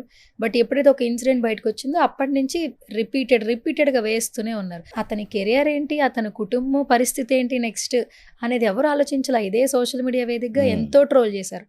అలాంటి సిచ్యువేషన్లో అసలు మీరు చూస్తేనేమో అంతా ముఖం మీద మాట్లాడుతూ చాలా పాజిటివ్గా ఉన్న వాళ్ళు కుటుంబం మొత్తం చాలా సఫర్ అయి ఉంటారు. అందులోంచి బయటపడడానికి అసలు మీరు ఎంత స్ట్రెంథనింగ్ తీసుకున్నారు సార్, మీరు కావచ్చు మీ అబ్బాయి కావచ్చు? అది నాకు చాలా బాధాకరమైన విషయం. అయితే అంతకుముందే షణ్ముఖ్తో వర్క్ చేస్తున్నప్పుడు పాప అతను కూడా అలాగే కేసులలో ఇరుక్కోవడం, చాలా ఇబ్బందులు పడ్డాడు. అరే ఇవాళ అతనికి జరిగింది రేపొద్దున మా పిల్లవాడికి కూడా జరుగుతుందేమో అనుకునే టైంలో జరిగిపోయినాయి ఇవన్నీ కూడా. ఓహో, మీరు అనుకున్నారా చెప్పేటప్పుడు? మరి అంతే కదా, సోషల్ మీడియాలో హైలీ కాంపిటీషన్ అప్పుడు నడుస్తుంది, 2 సంస్థల మధ్యలో నడుస్తుంది. ఇవన్నీ ఎవరు చేస్తున్నారేమో. మరి ఇప్పుడు వీళ్ళు పిల్లలు 20+ ఏముంటుందండి జ్ఞానం, డబ్బులు వస్తుంటాయి, సుఖాలు తెలుస్తుంటాయి, ఏది తప్పు ఏది ఉప్పు అనేది ఎలా తెలుస్తుంది? తప్పు చేస్తేనే కదా ఉప్పు తెలిసేది. అలా అని చెప్పేసి యాజ్ ఏ పేరెంట్గా మనం ఎలా దాన్ని సెటరేట్ చేసుకోవాలనే దాని మీదనే అవతల వాళ్ళని మనం బ్లేమ్ చేసే ముందు మనం ఎక్కడ సెటరేట్ కావాలి, ఎక్కడ వాళ్ళు ఎక్కడైనా దారి తప్పుతున్నారా అనే దాని మీదనే ఫోకస్ చేశానే తప్ప నువ్వు చేసింది తప్పురా, వాళ్ళు చెప్పేది అంత రైట్ రా అని నేను ఎప్పుడు ఏ రోజు వాళ్ళని ఇబ్బంది పెట్టలేదు. అది మా బాబుకి బాగా నచ్చింది. మా ఫాదర్ నమ్మితే చాలు నన్ను అన్నాడు వాడు. అది మర్చిపోలేరు. ఒక ఫాదర్కి ఒక కొడుకు ప్రశంస అనేది చూశారు. అట్లా కాదు నాన్న, మనం ఏం చేసినా కూడా దాంట్లో ఇది ఉండాలి, క్లారిటీ ఉండాలి. ఎవరో ఏదో అన్నారని కాదు, మనల్ని మనం క్వశ్చన్ చేసుకోవాలి. ఆత్మవిమర్శ అనేది చాలా ముఖ్యం. అది చేసుకుంటే ఇప్పుడు కాకపోతే ఇప్పుడు చేస్తారు తప్పులు అని చెప్పేసి టేక్ ఇట్ ఈజీ పాలసీగా తీసుకొని అదే మళ్ళీ మరి పెద్దవాడిని చూసి చిన్నవాడు కూడా తయారవుతాడు కదా, మరి వాడికి కూడా ఇదే వాడిని తిట్టేటప్పుడు వీడు కూడా సెట్ అవుతుంటాడు. ఆ బాండింగ్ అనేది మనకి తెలిసింది చెప్పడం ముఖ్యం కాదు, వాళ్ళు ఎక్కడ తప్పటడుగు వేస్తారో అక్కడ మనం పట్టుకోగలగడం అనేది ఇంపార్టెంట్. చాలా తల్లిదండ్రులు ఏదైనా ఒక ఇన్సిడెంట్ జరిగి వాళ్ళ పిల్లల గురించి ఎవరైనా బయట వ్యక్తులు మాట్లాడితే నీ వల్ల నా పరువు పోయింది, నీ వల్ల నా ఇన్ని రోజులు నేను కాపాడుకున్న పేరు పోయింది అని వాళ్ళని ఇంకా ఆ నెగిటివ్ వైబ్స్లోకి వెళ్ళిపోతారు. ఎందుకంటే వీళ్ళ సహనం కోల్పోయి ఆ బాధను ఎక్స్ప్రెస్ చేసేస్తుంటారు. ఇంట్లోంచి వెళ్ళిపోండి, మాట్లాడొద్దు, అలాంటి రెస్ట్రిక్షన్స్లోకి ఆ విషయంలో ఇంకా బాధ కలిగించిన విషయం ఏంటంటే ఇప్పుడు మగపిల్లలు కాబట్టి మనం సర్దుకొని పోతామండి, అవతల ఆడపిల్ల కూడా బ్లేమ్ అయింది. కరెక్ట్. ఆడపిల్ల తల్లిదండ్రులు ఇంకా ఎంత బాధపడతారు. నాకు ఇద్దరు మగపిల్లలైనా కూడా ఆడపిల్లలు లేకపోవడం వల్ల నాకు ఇంకా ఎక్కువ బాధేసింది. అయ్యో! ఎట్లా మళ్ళీ దీన్ని తిప్పుకుంటారు? అసలు నిజమా కాదా ఇది? తల్లిదండ్రులుగా మాకు బాధ ఒకటే కనబడుతుందే. ఆ బాధ కూడా అనుభవించాం ఆ టైంలో. అది కొంచెం మాకు స్వీట్ అండ్ బిట్టర్ ఎక్స్‌పీరియన్సెస్. ఈ మీడియాలో ఇంతుంటుందా? మా మిసెస్ అయితే పాపం లిటరల్లీ ఏడుపు ఒకటే తక్కువ. ఏంటండి ఇది? ఇంత చేస్తున్నాడు వాడు. వాడి మీద ఇలా అయిపోయింది. అసలు అవసరమా మనకిది? హాయిగా మనకి ఊర్లో ఇల్లుంది, పొలాలున్నాయి. హాయిగా వెళ్ళిపోదాం. పిల్లలు చదువుకుంటున్నారు, చదువుతారు. ఇంకొక స్టెప్ వెళ్దాము. దీనిలో ఎందుకు మీకు ఇయన్నీ భరించడం అవసరమా అని కూడా బంధువుల్లో కూడా మనకి బంధువులు కూడా కొంచెం రెడీగా ఉంటారు కదా రాళ్ళు వేయడానికి. అది కొంచెం బాధాకరమైన విషయమే. కాకపోతే ఏంటంటే ఇది మాయా ప్రపంచం. ఈ మాయా ప్రపంచంలో అది ఎందుకు అసూయతో చేసిందా, లేకపోతే అక్కస్తో చేసిందా, కాంపిటీషన్లో ఇది కూడా ఒక భాగమా అనేది ఎవరికి తెలియలేదు. అదేంటంటే తెలియలేదు. అసలు ఏం జరిగిందేంటో తెలియకుండానే అన్ని వీడియోస్ వచ్చేసి ఇదే రియాలిటీ, ఇదే జరిగిందని ఒక ఏంటంటే ఒక ఒక సినిమా లాగా నిజంగా జరిగిన ఒక రియల్ స్టోరీ లాగా బయటకు కొన్ని వీడియోలు అయితే రిలీజ్ చేసేసారు, మాట్లాడేశారు. అప్పటి వరకు అసలు ఎంత చామింగ్గా ఈ అబ్బాయిని పొగిని వాళ్ళందరూ ఏం జరిగిందని ఎవరు అక్కడ వచ్చి చెప్పలేరు కదా. ఆపోజిట్ ఉన్న వాళ్ళు చెప్పరు ఆ టైంలో. కానీ విపరీతంగా ట్రోలింగ్. బయటికి వెళ్తున్నప్పుడు ఎవరన్నా డిస్కస్ చేసినప్పుడు బాధ అనిపించిందా సార్ మీ అబ్బాయికి కానీ చాలా ఫేస్ చేయాలంటే? బాధేసేది, చాలా బాధేసేది. దాన్ని నేను యాజ్ ఎ ఫాదర్గా నేను ఇట్లాగే చెప్పేవాడిని. వాళ్ళు కొంచెం నన్ను కూడా బ్లేమ్ చేసేవాళ్ళు. వదిలేసావా వాళ్ళని అని కూడా అన్నారు వాళ్ళు. అన్నప్పుడు ఒక్కోసారి ఒప్పుకోక తప్పేది కాదు. నేను వదిలేయడం అనేది ఎంతవరకు నిజమో సెటరేట్ చేసుకోవాల్సిన బాధ్యత కూడా నాదే అని ఫీల్ అయ్యేవాడిని. అక్కడ సమాధానం చెప్పేవాడిని కాదు, ఆర్గ్యూ చేసేవాడిని కాదు. ఆ బాధ అనేది అనుభవించేవాడిని. అది పిల్లలకి కొన్ని వాళ్ళు ఫస్ట్ టైము ఇది ఊహించలేదు కదా, ఫేస్ చేశారు వాళ్ళు కూడా. అవును, బయటికి రాలేం, అంత బాగా ట్రోల్ చేశారు. ఎందుకంటే అదేదో అంటారు కదా, పూలమ్మిన చోట కట్టెలు అమ్మలేం కదా. ఇప్పుడు మనం ఉన్న వాతావరణంలో మనం పెరిగిన దగ్గరికి వేరే ఎక్కడికి పోలేము. మనం అక్కడే మళ్ళీ పని చేసుకోవాలి. కరెక్ట్. అది మేము మళ్ళీ పాజిటివ్గా తీసుకొని, ఒక పట్టుదలగా తీసుకొని, మనం మళ్ళీ అది అది మాది కాదు, మేము అలాంటి వాళ్ళం కాదు అనేది ప్రూవ్ చేసుకోవడానికే ఇంత ప్రయాణం చేయాల్సి వచ్చింది. ముందుకెళ్ళింది పట్టుదలగా. అది కూడా పాపం సాయి తేజ ఎఫర్టే. నేను only I'm the best supporter for family, అంతే. నాకు తెలిసిందల్లా ఒక్కటే, ఇవ్వడం, సపోర్ట్ చేయడం. నేనేం చేయాలో చెప్పండి, నేను చేయదగ్గ పని ఏది ఉంటే చెప్పండి. నాకు చాలా విషయాలు తెలియరా బాబు, అమాయకుడిని, నన్ను కూడా మీరు ఎడ్యుకేట్ చేయండి అని నేను కూడా ఇప్పటికీ పేషెన్స్తోనే అడుగుతాను. మీరు ఒక మంచి ఫాదర్ సార్. అంటే ఎన్ని ఇన్సిడెంట్ వచ్చినా కూడా అమ్మాయికి కానీ అబ్బాయికి ఫస్ట్ తల్లిదండ్రుల సపోర్ట్ ఉంటే అసలు ఒక అడుగు బయట పడదు. ఒకవేళ తెలుసో తెలియకో పిల్లలు తప్పు చేసినా క్షమించే తల్లిదండ్రులు ఉంటే గనక ఆ సమస్య అనేది తల్లిదండ్రుల మధ్యనే ఉంటుంది. ఒకవేళ తండ్రి ఏమంటాడో తల్లి ఏమంటారో అని చెప్పి బయటికి వెళ్ళిపోయి చెప్పుకోవడం వల్ల ఇంకా అది పెరిగిపోద్ది, అది ఏదైనా కూడా. కానీ మీరు అలాగే ఉన్నారు. దట్టు మీ అబ్బాయి కూడా ఆల్మోస్ట్ 2.5 years 2 yearsలో కూడా తనేంటో మళ్ళీ ప్రూవ్ చేసుకున్నాడు. ఇప్పుడు ఇవన్నీ కూడా తన సక్సెస్సే కదా. అంటే ఒకటండి, ఇప్పుడు రాజు సమర్థుడైతే కింద ఉన్న వాళ్ళందరూ కూడా ఆటోమేటిక్గా పర్ఫెక్ట్గా ఉంటారు. అది మా అదృష్టం. మళ్ళీ టీం వర్కే, ఒక్కడి వల్ల ఇది సాధ్యం కాదు. ఎందుకంటున్నానంటే ఇప్పుడు తను ఎంతవరకు చేయగలుగుతాడు పాపం, ఒక 5 క్రాఫ్ట్ని పట్టుకోగలుగుతాడు. మరి మిగతా వాళ్ళని ఎలా తయారు చేయాలి కదా మళ్ళీ వాళ్ళని. ఇప్పుడు ఒక బాబు ఎక్కడి నుంచో వచ్చాడు, ఆర్టిస్ట్ అవుదామని, కావాల నుంచి వచ్చాడు. వాళ్ళ పేరెంట్స్ నాకు ఫోన్ చేసి, సార్ మీకు అప్పచెప్తున్నాం, మీరు ఏం చేస్తారో చేయండి ఆ పిల్లాడిని. మీరు మాకు కనబడకపోయినా వినబడకపోయినా కూడా you are the best choice అని వాళ్ళు నమ్మారు. మళ్ళీ అట్ ద సేమ్ టైం వాళ్ళకు కూడా మనం కరెక్ట్గా ప్రాపర్ వేలో గైడ్లైన్స్ ఇవ్వాలి, ప్రాపర్ వేలో వాళ్ళని తయారు చేయాలి. అలాంటి వాళ్ళని మనం ఇండస్ట్రీ నిండా నింపేసేయాలి. మళ్ళీ తిరిగి పిల్లలకి ఉపయోగపడుతున్నారు వాళ్ళు. సూపర్. వాళ్ళతో పాటు బయలుదేరిన చైల్డ్ ఆర్టిస్టులు అందరూ కూడా ఇప్పుడు బాబుకి హెల్ప్ అవుతున్నారు. వాళ్ళు కూడా మనసుతో పనిచేస్తున్నారు, డెడికేటెడ్గా పనిచేస్తున్నారు. కాకపోతే మేము కూడా అంతే పద్ధతిలో డబ్బులు ఎగ్గొట్టకుండా ఇవ్వాల్సింది పేమెంట్స్ ఇచ్చేస్తూ తృణమో పణమో మాకు చేతనైనంత వరకు మేము వాళ్ళకి ఇవ్వడానికే ప్రయత్నం చేస్తున్నాం. ఓకే. పొరపాటున ఎవరన్నా ఫోన్ చేసి ఇట్లా అబ్బాయి పేమెంట్ రాలేదంటే ఇప్పుడు అక్కడే దగ్గరుండి చేపిస్తాను. ఓకే. ఎందుకంటే నాలాగా మళ్ళీ మిగతా వాళ్ళు సఫర్ కావద్దు అనేది నా ఇది. Super super. క్యారెక్టర్స్ పొందే విషయంలో కానీ డబ్బుల విషయంలో కానీ ఇంకా అప్పుడు ఆటోమేటిక్గా వాళ్ళ కోరికలు నెరవేరుతాయి, వాళ్ళ ఇంట్రెస్ట్ నెరవేరుతుంది. యాజ్ ఏ సీనియర్గా, యాజ్ ఏ మానవతావాదిగా మనం హ్యాపీగా ఉంటాం.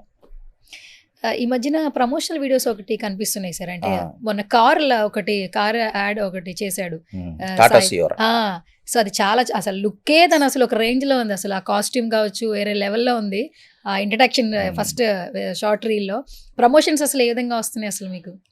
మాకు కొంచెం కష్టంగానే ఉందండి అవి. ఎందుకంటే పెట్టుబడి ఉంటుంది దానికి, కాస్ట్యూమ్ కొనుక్కోవాలి, మెయింటైన్ చేసుకోవాలి, కెమెరా హ్యాండిల్ చేసుకోవాలి. ఒకసారి చూడండి అసలు మీ అబ్బాయి ఎంత బాగున్నాడు అసలు ఇక్కడ. అసలు మీ అబ్బాయి మీ పోలికే అంటుంటారు కదా, అంటే చిన్న అబ్బాయి మాత్రం మీ మిస్సెస్ లా ఉన్నారు, మీ అబ్బాయి పెద్ద అబ్బాయి మాత్రం అచ్చం మీలానే. అంటే మీరు టీనేజ్ లో ఇలాగే ఉండేవాళ్ళు సార్? ఆల్మోస్ట్ అలా అలాగే ఉండేవాడిని. ఆల్మోస్ట్. కాకపోతే ఏంటంటే ఇంకా ఓటింగ్ పెరగాలి నాకు. ఇంకా ఓటింగ్ పెరగల. మీ అబ్బాయికి చూసారా ఒక్క ఫోటో ఇన్స్టాగ్రామ్ లో పెడితే ఎన్ని లైక్స్ వచ్చాయా?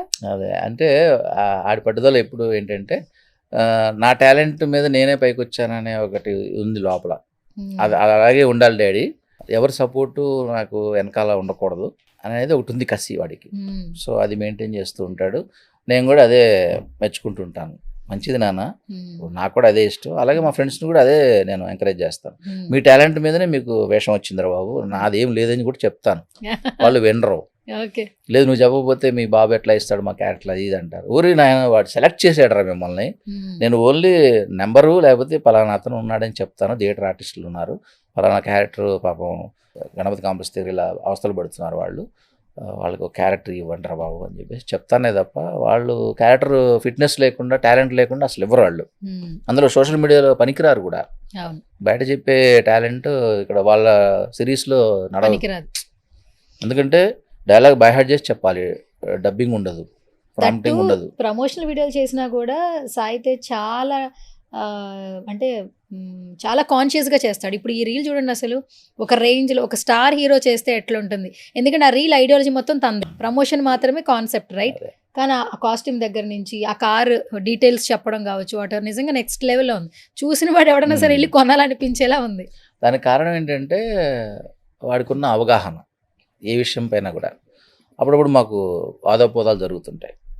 మాకు ట్రెడిషనల్గా ఏమంటాము, నేను కాకపోయినా నేను ఎంకరేజ్ చేసిన అతను రోజుకి 60,000 తీసుకున్నాడరా, వాళ్ళ క్లిక్ అయిపోయాడు, వాడు ఆర్టిస్టా అని పొరపాటున ఎప్పుడన్నా నేను కూడా మాట జారుతాను. డాడీ ఇప్పుడు అతను మార్కెట్లో 300 కోట్ల hero, how dare to talk like that అంటాడు వాడు. మార్కెట్ ఇంపార్టెంట్ డాడీ, ఏం డాడీ ఎక్కడున్నారు మీరు జనరేషన్ అని తిడతాడు నన్ను. కానీ ఈ విషయంలో మీ అబ్బాయి మార్కెట్ మీ అబ్బాయి క్రియేట్ చేసుకున్నాడు, అది మీరు ఒప్పుకుంటారా? అదే కదా నేను చెప్పేది, అదే అవగాహన అనేది వాడికి ఎక్కువ. మేము నేర్చుకోవాల్సింది తెలుసుకోవాల్సింది ఇంకా చాలా ఉందేమో అన్నట్టు వాడు ఒక గురువులాగా అయిపోయాడు అందరికి. ఓకే. ముద్దుగా ఏమని పిలుస్తారు మీరు? అంటే అసలు పేరు కాకుండా ఇంట్లో ఏమని పిలుస్తుంటారు? తేజానే. వాళ్ళ మమ్మీ ఏదో సంఖ్యాశాస్త్రం ప్రకారం ధీరజ్ శౌర్య అని ఏదో పెట్టింది. అది ధీరజ్ శౌర్య ఏదో మెయింటైన్ చేస్తున్నారు. అది నాకు అసలు అవన్నీ నమ్మకం లేదు, ఇష్టం లేదు కూడా. మనం ఏదైతే వాళ్ళ మమ్మీలు నాయనమ్మలు పెట్టుకున్నారో అది పేరే కరెక్ట్ నాన్న, మా నాన్నగారు పెట్టిన పేరు నాకు బాగుంటుంది అని చెప్పి చెప్తే మళ్ళీ వాడు అడిది మీ డాడీ ఏం చెప్తే అది ఫాలో చేస్తారు లేటది ఆయన. మీ డాడీ పార్టీ లేదు మీరు అంటూ ఉంటుంది. ఓకే. అమ్మాయిలు లేరని ఎప్పుడు బాధపడలేదుగా? ఇద్దరు అబ్బాయిలు హ్యాపీయా? ఇప్పుడు బాధపడుతున్నాం. ఇప్పుడు తనకి ఎప్పుడన్నా అనారోగ్యంగా అయితే అందరికీ తనే చేయాలి, తనే షూటింగ్ చేసుకోవాలి, పార్టిసిపేట్ చేయాలి మాతో. పాపం ఎవరు చేసినా నచ్చదు ఆవిడికి.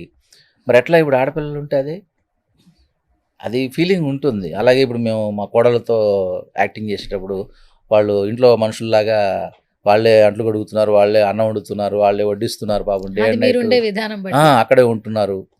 మరి అప్పుడు అనిపిస్తుంది కదా, అయ్యో నాకు కూడా ఒక డాక్టర్ ఉంటే బాగుండేదేమో అనిపిస్తుంది. అంటే మా తోడళ్ళకి 2 ఆడపిల్లలే. చిన్నప్పుడు బాగానే వచ్చిపోతుండేవాళ్ళు, తర్వాత వాళ్ళకి రీసెంట్గా పెళ్ళిళ్ళు అయిపోయి వాళ్ళు మళ్ళీ పిల్లలు అనేసి దూరం అయిపోయారు అందరికీ. ఇప్పుడు మా తోడళ్ళు కూడా అదే ఫీల్ అవుతున్నాడు, అరే నాకు మగ పిల్లలు లేకపోయినాయి అని ఆయన కూడా ఫీల్ అవుతున్నాడు.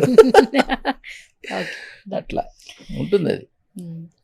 Thank you so much Murali Krishna Reddy గారు. సో నిజంగా నేను చాలా రోజుల నుంచి అనుకుంటున్నా, ఎన్నో ఇన్స్పిరేషనల్ మోటివేషనల్ వీడియోలు చేస్తున్నారు, ఎస్పెషల్లీ ఏఐ గురించి మాట్లాడుతున్నారు. ఫ్యూచర్ అసలు ఎలా మార్చబోతుంది ఏఐ గురించి మీరు చెప్తున్నప్పుడల్లా ఒక రకంగా భయం వేస్తూ ఉంటుంది. ఫ్యాక్ట్స్. ఇప్పుడు చెప్పండి అసలు ఫైనల్గా వాట్ అబౌట్ ఏఐ, అసలు ఏఐ అనేది మన లైఫ్లో ఎంత ఇంపాక్ట్ చూపిస్తుంది? ఫస్ట్ మాకు డబ్బింగ్ ఆర్టిస్టులకి దెబ్బ పడుతుందని చెప్పి మా యూనియన్ తరపున కార్యవర్గం అంతా హెచ్చరించారు, ఎవరికి కూడాను మీ వాయిస్లు ఇవ్వద్దు అని. నాకు అర్థం కాలేదు, వాయిస్లు ఇవ్వద్దు అంటున్నారు ఎందుకని అంటే, ఏతో వాళ్ళు అన్ని ఆ వాయిస్తోనే అన్ని చేపించేసుకుంటారట. అదేంటో తెలియదు, టెక్నాలజీ ఎలా వాడబోతున్నారో తెలియదు, అంత ప్రమాదం ఉందట ఇప్పుడు అది ఏఐ. మళ్ళీ అట్ ద సేమ్ టైమ్ ప్రొడ్యూసర్స్కి ప్రాఫిట్. ఇప్పుడు మాకు డబ్బింగ్కి ప్రతి సినిమాకి లక్షలలో ఖర్చు చేస్తుంటారు, ఆ డబ్బులన్నీ వాళ్ళకి మిగులుతాయి అని అనుకుంటున్నారు. మరి టెక్నికల్గా యానిమేషన్ చేసినప్పుడు కొన్ని కోట్లు ఖర్చు పెడుతున్నారు ఇప్పుడు ప్రతి సినిమాకి. మరి అది ఎక్కువ ఇది ఎక్కువ, మరి ఉపాధి అనేది ఎట్లా, అది ఉంది, ఆ డైలమా ఉంది. మరి అది ఎట్లా రేపు అది భర్తీ అవుతుంది అనేది కాలమే నిర్ణయించాలి. అవగాహన లేదు ఫస్ట్ ఆఫ్ ఆల్ ఏఐ మీద. Thank you so much Murali గారు. ఇంకా మోర్ అండ్ మోర్ సక్సెస్లు సాధించారు మనస్ఫూర్తిగా కోరుకుంటున్నాను. Thank you so much for coming once again. Okay అండి, థ్యాంక్ యూ.